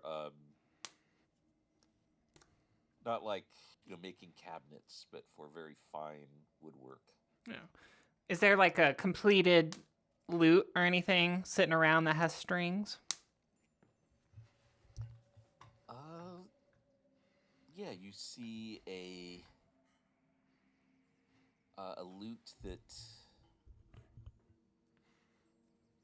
at first it looks like the wood had been painted blue, but looking at it and seeing where some of the cuts and stuff, it seems like the wood is just actually blue, unpainted.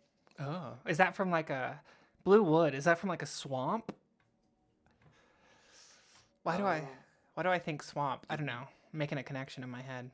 give me a nature roll or Arcana or something, a skill that you think might be useful. Nature's good. I mean, Arcana would be meta better. What's my nature? 3. That's not bad. 16. You have.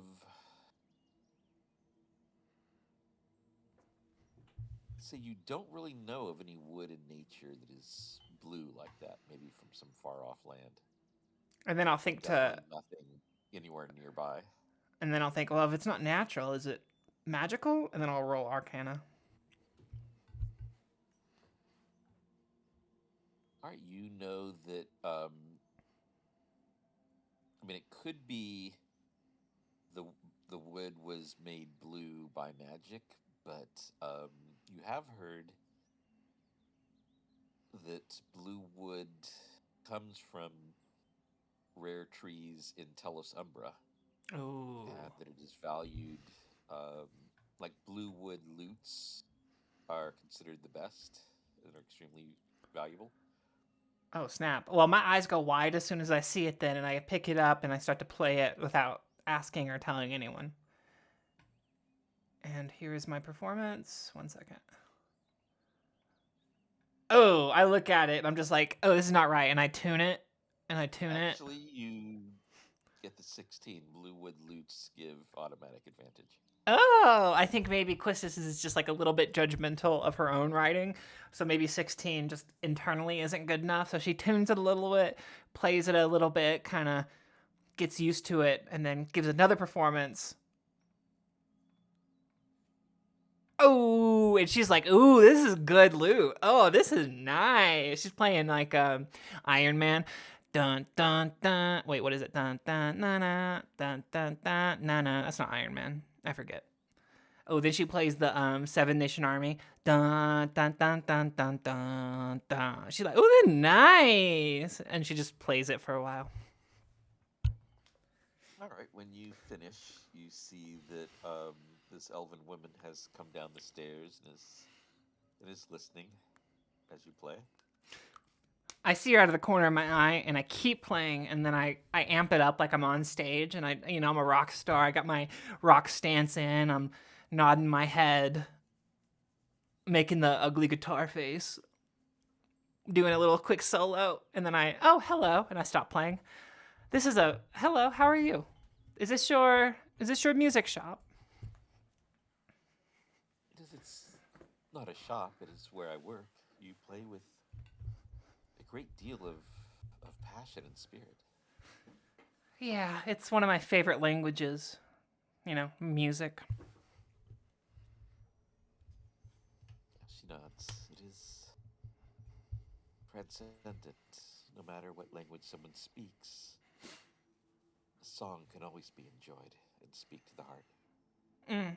Indeed, it connects us all. And I put the loot down, and then just look around the shop while I, just talk to her a little bit. My name is Quistis.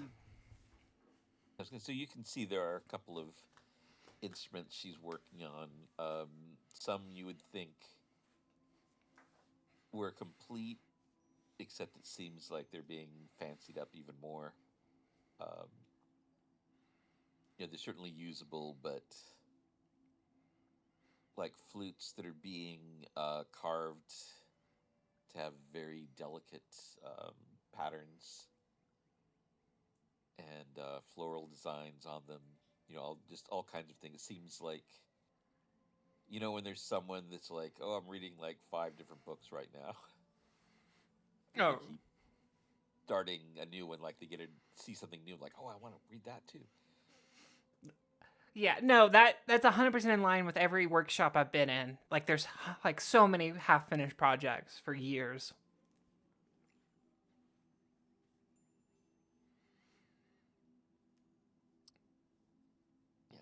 Yeah, so you see lots of different things here.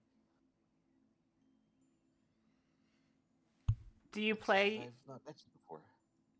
I have not come here before. I've frequented other trees and other elves, but forgive me, I've had not too much time for the arts. I've been risking my life doing silly things. This playing like that is not silly. Or perhaps it is a necessary silliness. It is indeed, but no, the silliness I meant was risking my life for this city. Is that silly? Well, it can be, I suppose. Seriously When silly. risking your life and it's done out of love and passion, I do not see that as silly.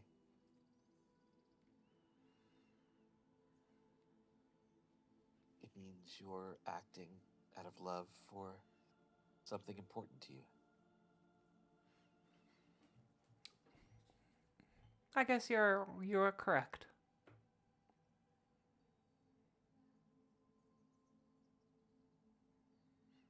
I would never consider that silly. It's what songs are written about.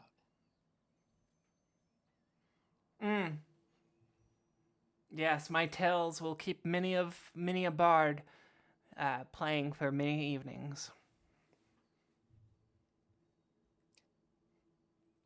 I be more concerned about the people that would draw inspiration and emotion from the tales the bards sing. Yes, but of course, Your doing deeds with music live an effect far beyond what you actually accomplish. Music adds ripples.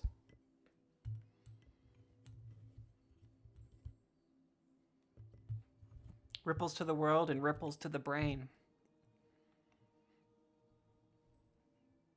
Ripples of spirit. Someone might hear your tale, and it might give them courage to risk their life for something that they love.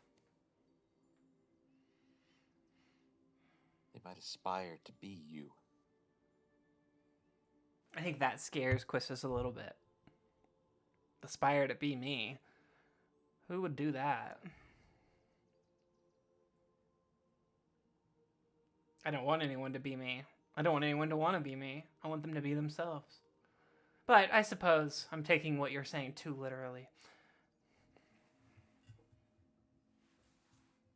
As you never drew inspiration from a tale? I can't believe that with your playing. Ah, you're right. I did.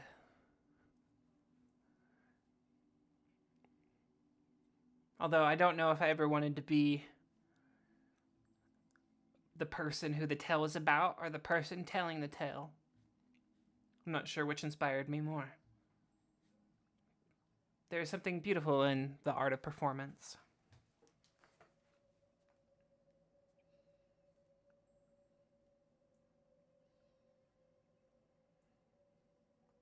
Art can be inspiring just as a tale teller. I'm sure you probably heard a bard playing, singing, or perhaps just telling tales. And that led you to learn to play yourself.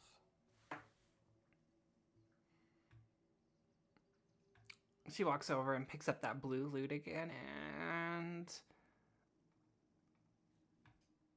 plays a 21. Not too shabby.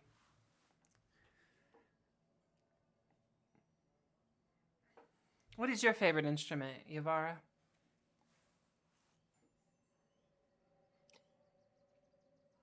Mine is the voice.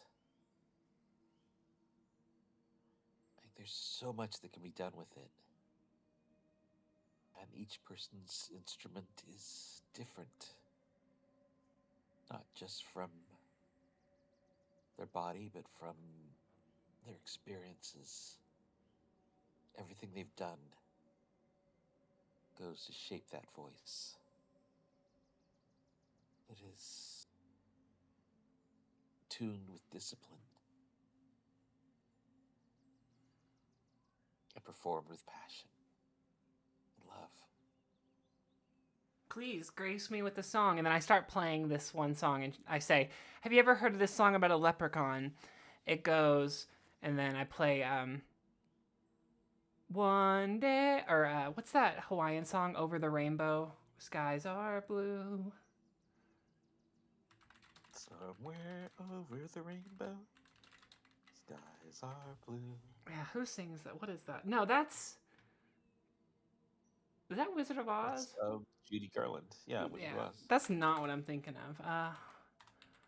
Hawaiian singer guy. What am I thinking of? Oh, no, okay, so he's just singing Garland's song. He didn't write the Over the Rainbow song. Yeah, I think there's like a ukulele Hawaiian version of it.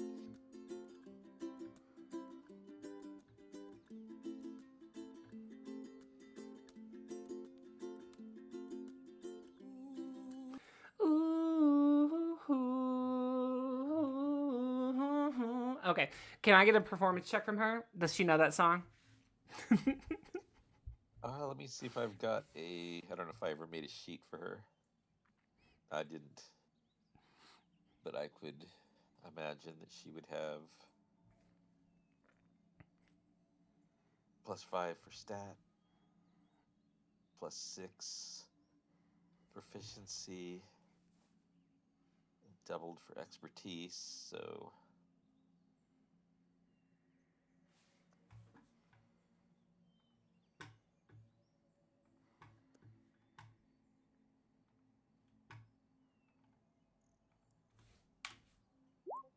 Oh, not that. 32. Ignore that. Oh, she kills it. Oh, we're just jamming for a minute. Let me delete this. Okay. Yeah, I submitted that song to that chat. So we're just playing that song on the loop for like a minute, and she is just absolutely destroying it. Probably the prettiest voice I've ever heard. The absolute loveliest. It probably puts this Hawaiian guy to shame, or is equally as beautiful as his version.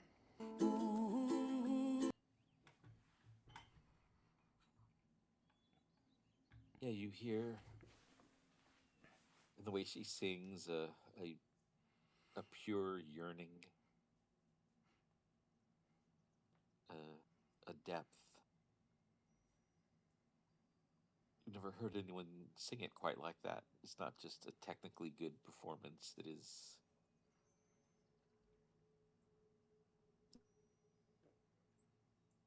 You feel it. Mm.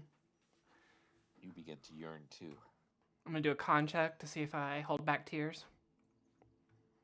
I do not. I am bawling like a baby as I'm playing this lute, listening to her.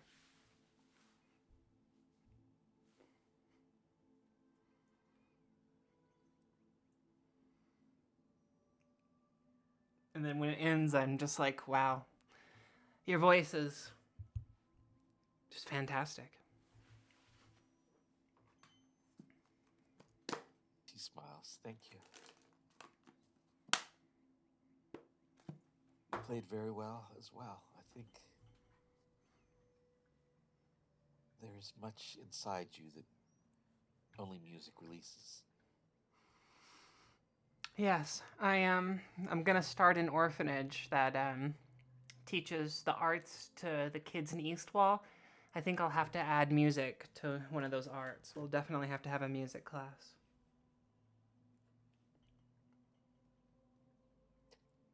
I think the voice is the perfect instrument for them. Even the most destitute can afford that instrument. Absolutely. That's brilliant. That's brilliant thinking. I'm sure I can scrounge around some half-broken lutes and, a fiddle or two somewhere in the city, but the voice, that's definitely where we will start. Well, Yavara, I must return to my friend for I will soon be outside the walls of the city, protecting, but this moment with you, playing that song, I shall cherish it. He smiles. Why don't you take that lute as a Oh. memory of our song together? Oh, Quistis shakes her head. She's like, I don't know if I could appreciate or if I could accept such generosity. And then immediately takes it.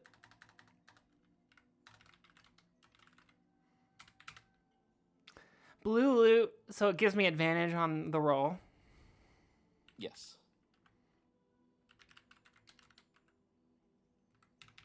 Yeah, when playing it, like singing a song or telling a story, it won't give advantage on unless you're like accompanying yourself. Oh, for sure. Just music, just like do you have does it have like a strap, like a leather strap already attached to it? It doesn't. Okay. I will take it and I'll bow deeply and say thank you. I'm going to go find a strap for it.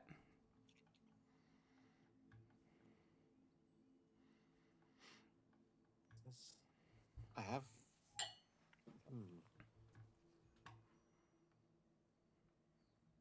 If you're willing to wait, I do not have one for it now, but could have one made. If you don't mind, I would love that. If it's too much effort or too much time, I could always go find a scrap over at the Weavers and use a scrap of leather. But I mean, an instrument this fine probably deserves an equally nice strap.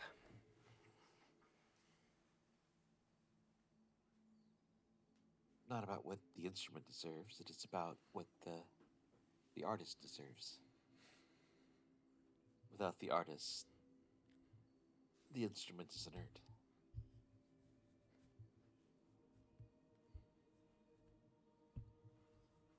I'll think on what you say. That is true. I think there is some inherent value to better instruments or to higher quality wood. But you're right. 99% of it comes down to the artist. Maybe even 99.9% of it.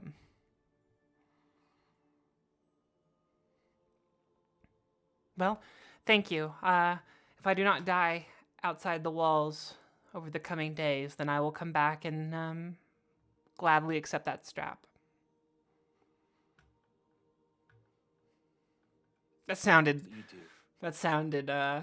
in various communities, that sentence would have meant a variety of different things. And then she will Quistis will thank her again and walk off.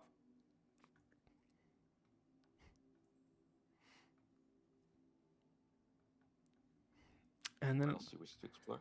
Nah, I said about 2 hours. We're at that mark. I'll go back to the baths. Well, we spent like a bunch of time talking about the Soviet Union and stuff. True. Which I won't count. Okay. But, damn it, I wouldn't have it any other way. I love talking about the Soviet Union. All right. I'll go back to the baths and show Sage my loot. Maybe he's still there, or maybe he's walked off. I don't know. But I'll go back there and then play my loot some more. And then he's enjoying the bath like a bird in a bird bath. Probably doesn't want to leave. It's so warm. Let me look at this map. Clan house, pottery, leatherworks, Sister Oak Hall. What is Sister Oak Hall? It is sort of their temple to Siam. I mean, it's not like a church. Looking at it, it seems like a bigger one of these tree buildings with enough room for everyone to gather. But you wouldn't look at it and go, "Oh, that's a church." Yeah. Okay. I'll kind of walk over to it as I'm playing my loot. Is anyone gathered there now, or is it pretty empty? You see there's a few people in there meditating. Okay, I'll play the loot softer so that it doesn't bother them. And then I'll just kind of walk around the tree, just examining everything. Yeah, so looking in, you see There are plenty of mats. It seems like people sit to meditate. There's no pews or anything like that. Um, there is an altar, but somehow it doesn't seem as central as it is in like the Loranian Cathedral or something. It's the feeling of it is just sort of like, oh yeah, sometimes we use that, but most of the time, this just seems like a place for group meditation. Hmm. The you see the tree itself, the trunk of it. At first, it looks like it's been carved, but you realize it's been convinced to grow in certain ways. The tree was not harmed at all in creating these designs, which you recognize as Siam. It's almost like a bas relief mural going all around the tree of Siam, of Sweldra, who's his demigod that is the um, special intercessor between elves and Siam, and the Blessed Realms. You see on the side opposite Siam, there's a depiction of a great mountain with a trees and a throne up on top, just rising wildly over the forests all around, which is Siam's seat. He doesn't have a castle there or anything like that, just a throne and place for people to gather.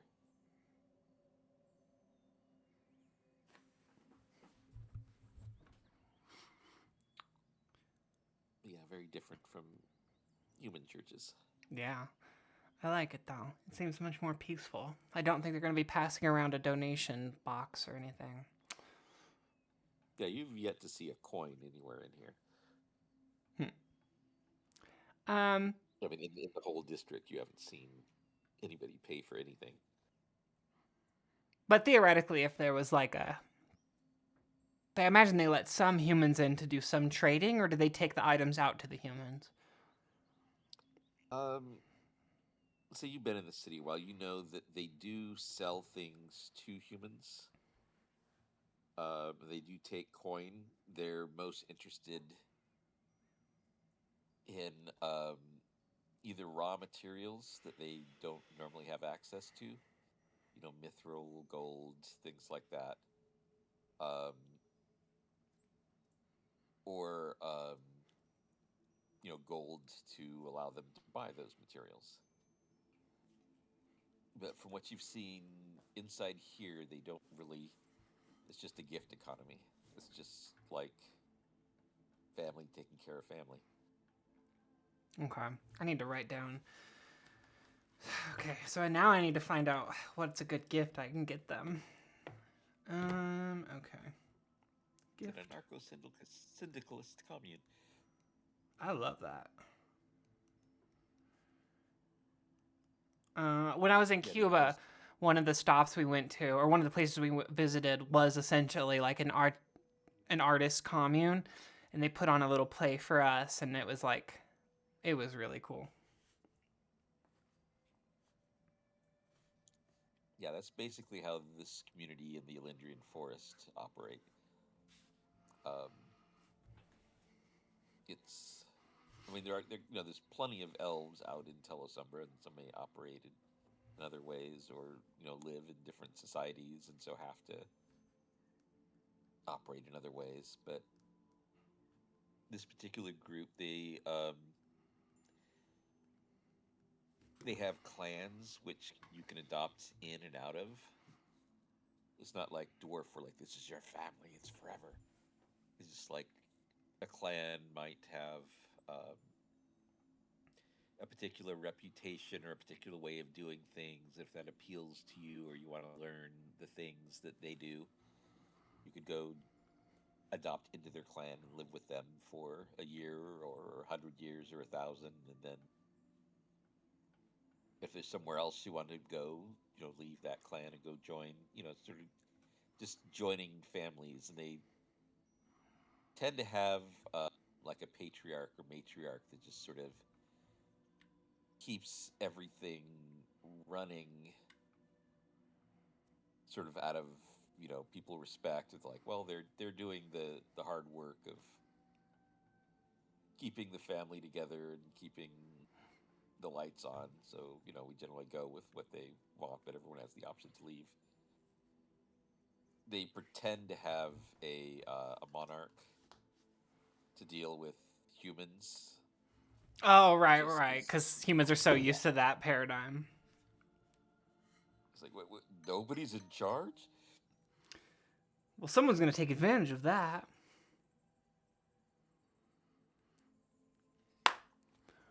But yeah, it's basically they have so much magic that nobody really has to work. It's like those ideals when people used to be like, oh yes, with the technology and robots, no one will have to work. They'll just have free time to pursue whatever they want in the future.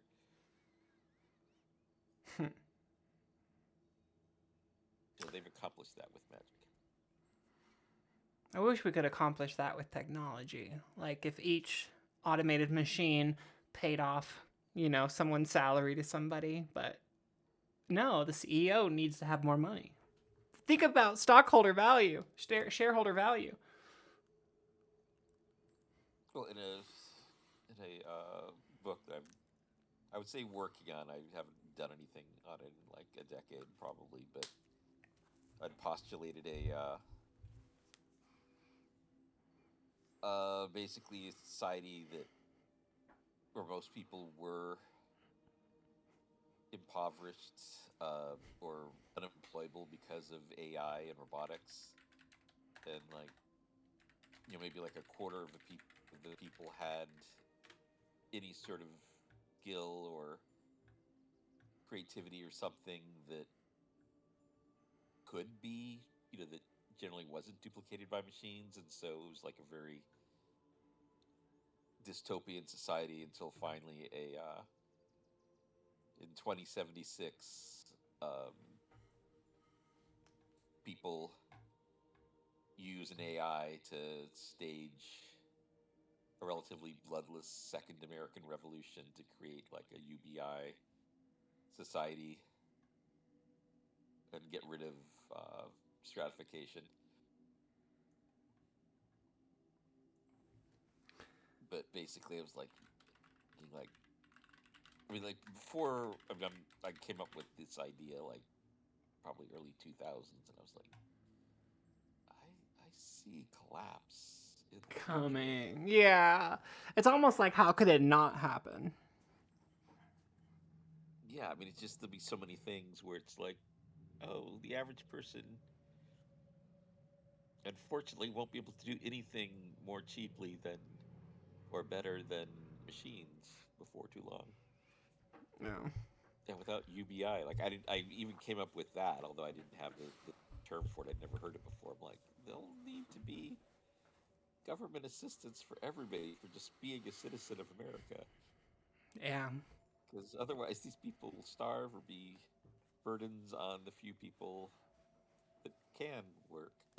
And that's not even a bug of capitalism. That's literally a feature of capitalism. Like losers, and I don't mean losers in like, actually losers versus winner, but I mean like people who capitalism chews up and spits out. Like, that again, that's a feature. Like you have to have competition to be able to like sell. Like you're always going to have those quote unquote losers. So yeah, universal basic income, it keeps people buying from the corporations. In some ways, it kind of just keeps the system moving, but it's definitely better than like a full system collapse.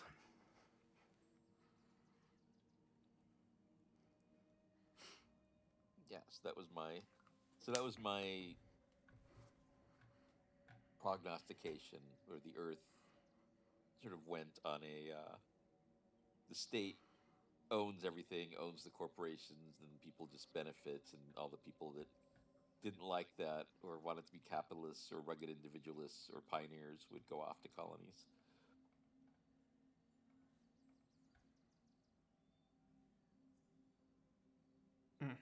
Have you ever read a book called The Third Industrial Revolution? I haven't. It was a book I read in college. I don't know if it's more of like a pipe dream or like a, because like so many things did not develop this way, 10 years, 20 years later. But one thing they talked about was like just the interconnected of technology and how like with solar power and wind and other renewables, essentially we could refurb every building to kind of be its own power source, generate its own power. And there's faults with that because then you have to have hella batteries, and batteries have their own carbon footprint and whatnot. But it basically theorized a connected world where like I could charge my car at home, drive it into town, sell some of that power back kind of to make money into the grid. And it was just like essentially a decentralized form of energy that we all had control of. And I really liked that book.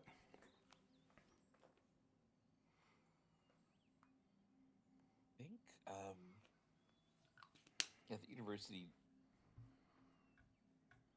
that I used to work at in nearby here, UC Santa Barbara.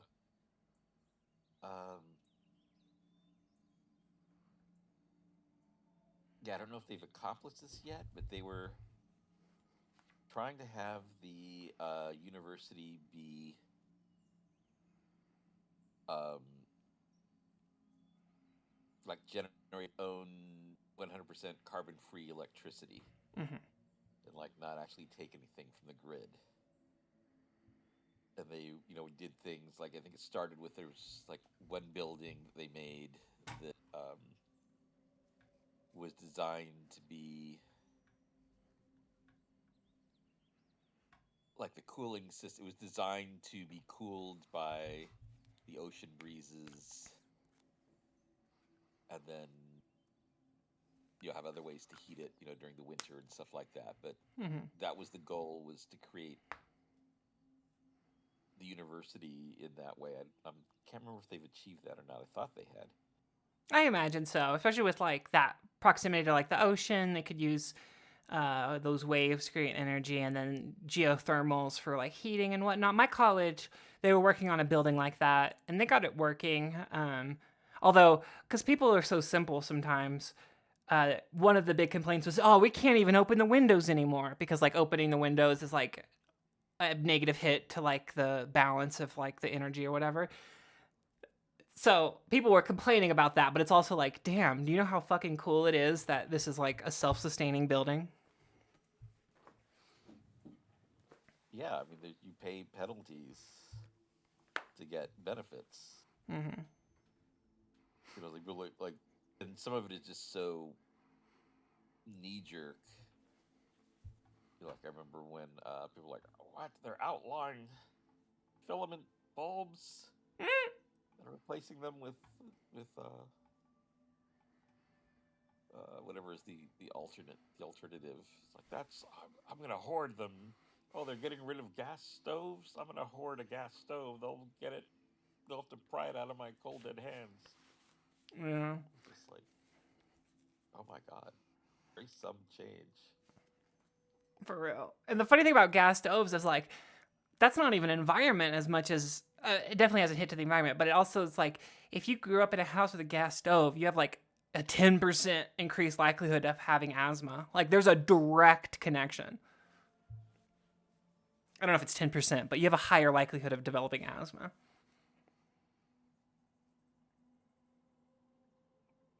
Yeah, it's just, I don't know, people, I guess it's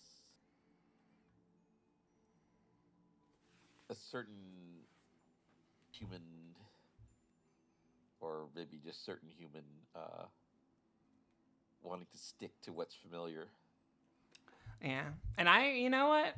I'm a little guilty. I've got like the ADHD and then maybe a little bit of some type of tism. And so in regards to like routine, I love routine, except for my ADHD needs it to be like kind of a looser routine. So, I mean, throughout the days, I do different stuff, but like in a month's time or a couple weeks' time, essentially it all falls into like a very similar routine.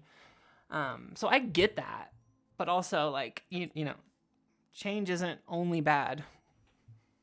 Yeah, I mean, I I tend to be fairly routine myself, but I'm not against like, oh, well, that's a better idea. Let's do that. Mm. Like I remember when I was in college, kind of feeling, because I was just sitting with somebody, like meeting somebody in the cafeteria and just chatting, and so I'm like, oh, I love new experiences. Like, could you imagine coming here to this cafeteria and just eating the same thing every day? And I was like thinking, I didn't say it, but I'm thinking like I have for dinner every day. I like it.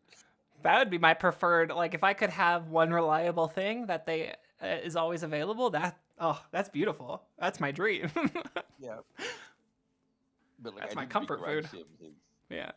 his like getting something new. It's just like, well, I like what I like. Or there was a sandwich. I kept going to this one sandwich shop here in town, and it was just the first sandwich I got was like the chicken salad sandwich. I'm like, oh my god, this is divine. Every time I came there, I went there, I would get the same sandwich because I'm like, well, I know that's good. What if I get a different sandwich and it's not as good? I And mean, my whole day and would then I could be wasted my ruined. money. And Yeah. yeah, and then tried that a few times. I'm like, you know what? I should maybe there's something even better. And I went a couple times, and I'm like, no, the chicken salad sandwich is the best. I just got lucky. Hmm. Picked the best one. I Sometimes you will pick the never best waste one my money first, getting an unsatisfying sandwich there. and I will not apologize about it. Um, this is a long shot, completely out of the dark, but just because you said Santa Barbara, did you ever meet a lady named Jeannie Oliver? My guess is no. I don't know, like how old would she be in what context?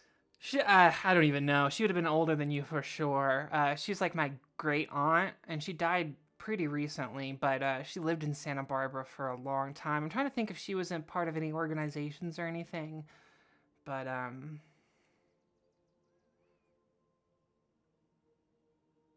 no, I can't think. I don't know if she was in Yeah, any probably not. schools or nothing. I got here in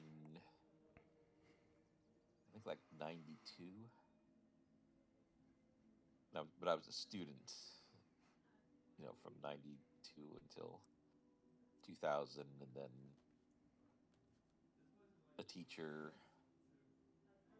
I was not someone who went out. That's why I was like married to getting the chicken salad sandwiches. I didn't go out very often, and so when I did, it was like I don't want to like go out and be dissatisfied. Yeah. But it would be like, but I realized like how much of a hermit I was because it was a few times I would go out to the mall and I'd be like running into my students all the time. I'm like, oh, yeah, I should be running into people all the time. I just don't go out.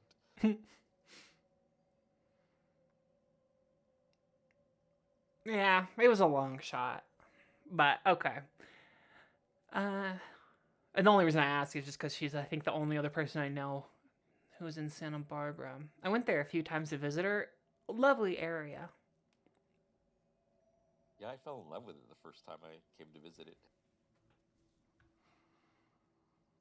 Just I fantastic. mean, it's yeah, depending on what she was involved in, there might even be someone that I know who knew here. Santa Barbara is kind of interconnected. Like in my book club, I feel like just among the people in my book club, they seem to know like most, at least one of them knows most of the notable people. Mm. Not like there's only one person, but like if you mention somebody, at least one person in the book club would be like, oh yeah, I know that person. I worked with them on this. Yeah, I'll try and. I just don't know that much about what she was involved in. I know she was like very charitable. Like even when she died, she gave her house to like a local organization to sell and help support their charity or whatnot. But I'll see if she was involved in anything. It would just be funny if there was a connection there. Um, She might have even known my grandmother. My grandmother grew up here, down in Carpinteria, which is next cool. door to Santa Barbara. Okay. Yeah, I mean, I think she was there a long, long time. So I bet Yeah. that's So, fun. I imagine my grandmother and your great aunt are probably. I mean, your grandmother's died, but I imagine they were probably of a similar age. Yes, I think she was like 80 or something when she died, maybe even 90. It was a few years ago. Grandmother's in her 90s.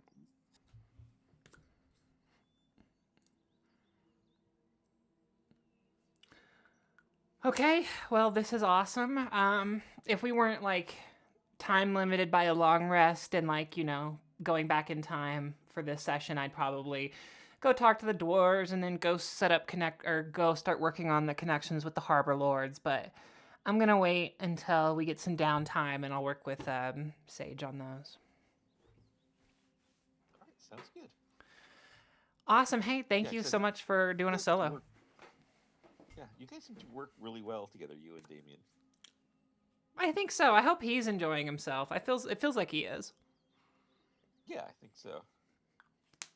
And it seems like you guys are enjoying the way each other plays. Although I think he's very adaptable to working with other people. Yeah, for sure. Because I think, yeah, absolutely. I noticed that in the first couple sessions, he worked well with both like Rick and I. So, but I think we found a good groove and we've got a good little Sage and Quistis partnership going on. Yeah, I'm gonna see if I can get see if I can find at least one more person to join. But if you know anybody that like you already fit with, that would be a candidate, just to make sure that it's a good fit. Yeah. Otherwise, I think I'm gonna put up another ad on Kobu's channel, his Discord. Well, if it's on Koibu's channel, you could always say, this is a game with Vossi, so be prepared for a little bit of chaos. And I think most people in that group would at least know my style from those 10 episodes of VOD. Oh, I can do that. Yeah, I wouldn't have wanted to do that without your permission, or that I would have felt badass. He's like, "Hi, can I use your popularity to sell games?" So I'm glad you said that. No, absolutely. I don't know how popular I am. I know some people liked my contributions, but at the very least, they would know that if they'd like to roleplay with me or not. I had one player, Juliet. Like Koibu and I used to play together, like back in his living room or in like my living room. Mm. Way back in the day. And so, Juliet was a big fan of his, and so one time, just I was like, "Hey, you know what? We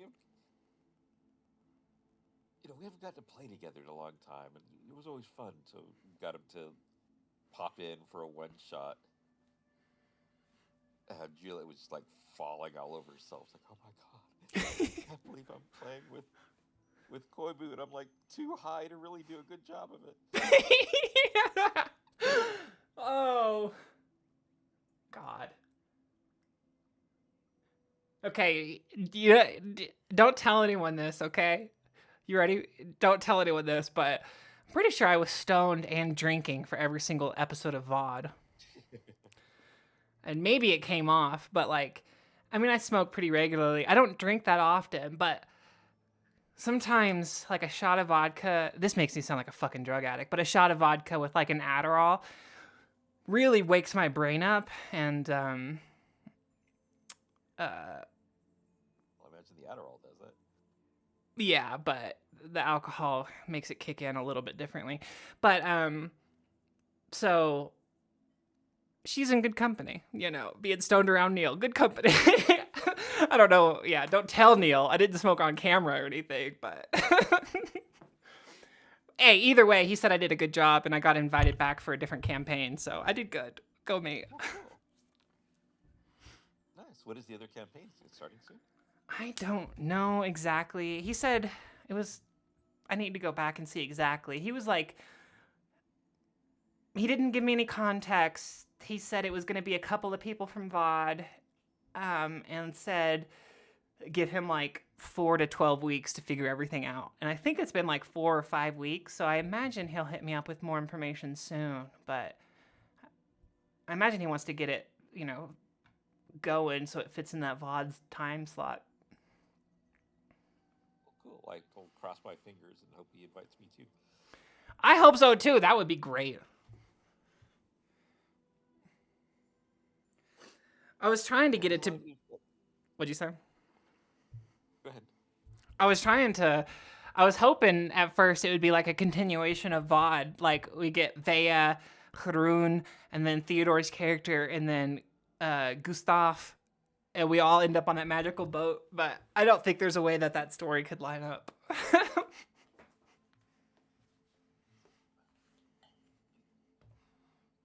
Corbin and I really play off each other well. Yeah. Like that's something I really appreciate is he kind of lets me run with crazy shit. And we both I think we just have played together enough that we play off each other pretty well. Yeah, damn it. I wanted to see more of that in VOD. But I do like always watch the old shenanigans. Yes, fuck. I still haven't done that. I'm like on episode 50 of Tombs of Scoria, and this is about the same place I fell off last time I watched it. It's taken me a long time to get from like episode 45 to 51. I'm just thinking, what about this is making it drag on for me? So maybe I should go check out something else and give it a break. If you want to see me and Koibu vibing, there's like a couple of episodes that were just solo. Just me and Koibu, which was always like I had fun with, but it was also terrifying because he'll let you die. Mm-hmm. So it's like, oh shit, I don't have any backup. This is all on me, whether I live or die. There's no one to pull my ass out of the fire. But those were pretty fun. Yeah, it does give me some respect. I'm sure you're a survivor too, and so I don't know like all the names of the survivors, but it does give me a certain level of respect for people like Nick, the guy that played Georg, Ryan, Sean, and some of those other people who played Penelope, that Fae lady. Some of the people who actually like survived. It's just like, damn, I got to learn something from them. To a certain extent, it was just being careful. Like I survived the his meat grinder thing. It's called like the Legend of Yara or something like that. Like I determined because I was in there at the beginning. It was like the idea was like every hour, as people were killed off, he'd bring in new people. Mm-hmm. I was determined I will survive this whole damn thing, and it really just became. As I saw how lethal it was, like I designed myself to be melee, but I'm like, oh shit, these monsters are crazy. If I melee with anything, I will surely die. And so my entire thing just was repetitively. I wrote a direwolf, and I just used my bow. I would figure out the maximum speed of the creature if it ran straight towards me and stay just past that. And it's like I ride out to 125 feet away from the monster, fire my longbow twice, just over and over and over again, and let everybody else tank everything. Well, now I admire you. You're a survivor. That's awesome. That was a 24-hour episode, right? That's the one you're talking about? I could not believe he was as alert because I was like falling asleep. I was just dead at the end of it. Yeah, shoot. I think I could maybe do that, but that would be hard. I've done a couple of like 24-hour streams in my life just for fun, and it's like by hour like 18, 19, 20, it's just like, okay, things are going to start getting crazy. Yeah, I was pretty out. It was lucky that I just had my repetitive, like, what are we fighting? I don't care. Just stay 120 feet away and shoot 2 arrows. What was that character's name? Oh, that was a version of Rune. Oh, nice.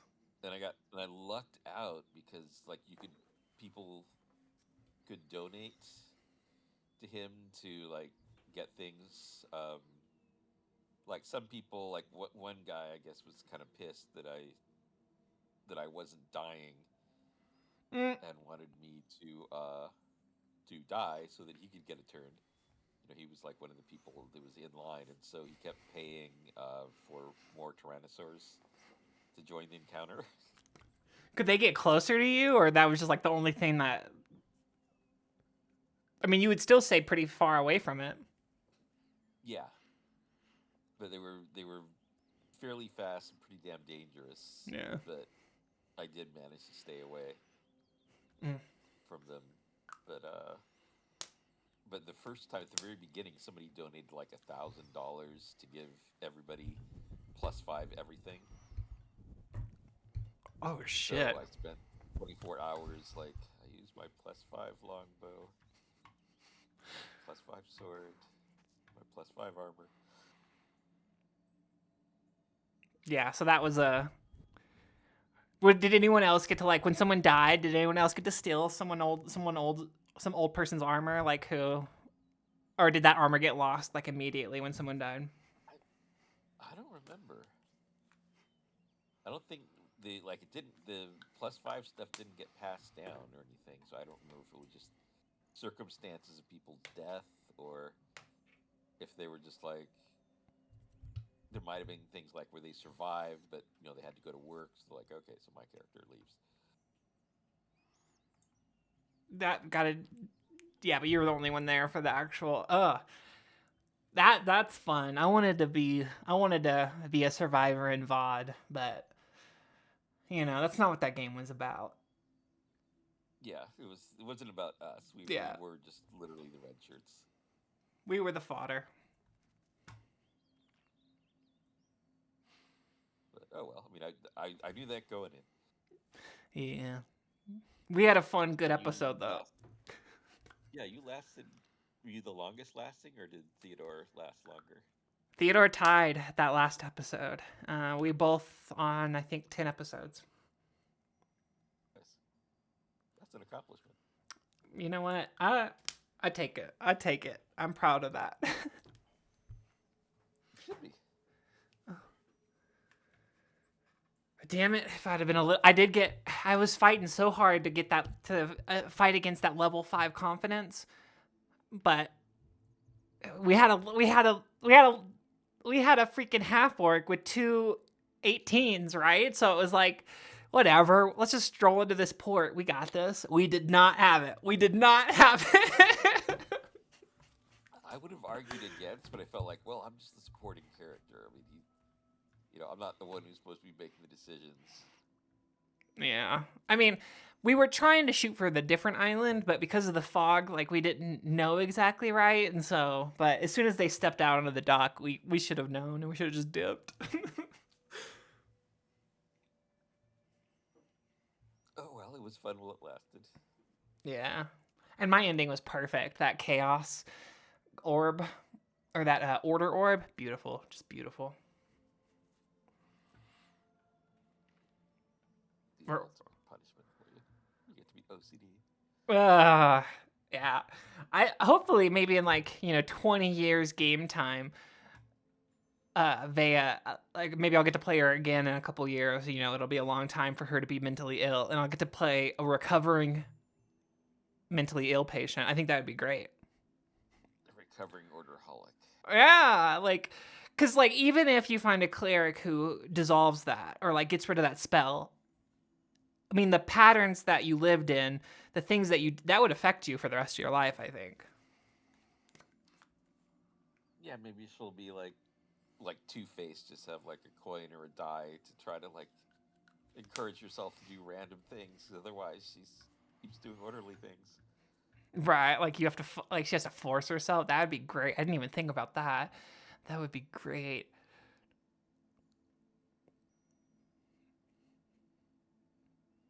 That's her villain origin story. Well,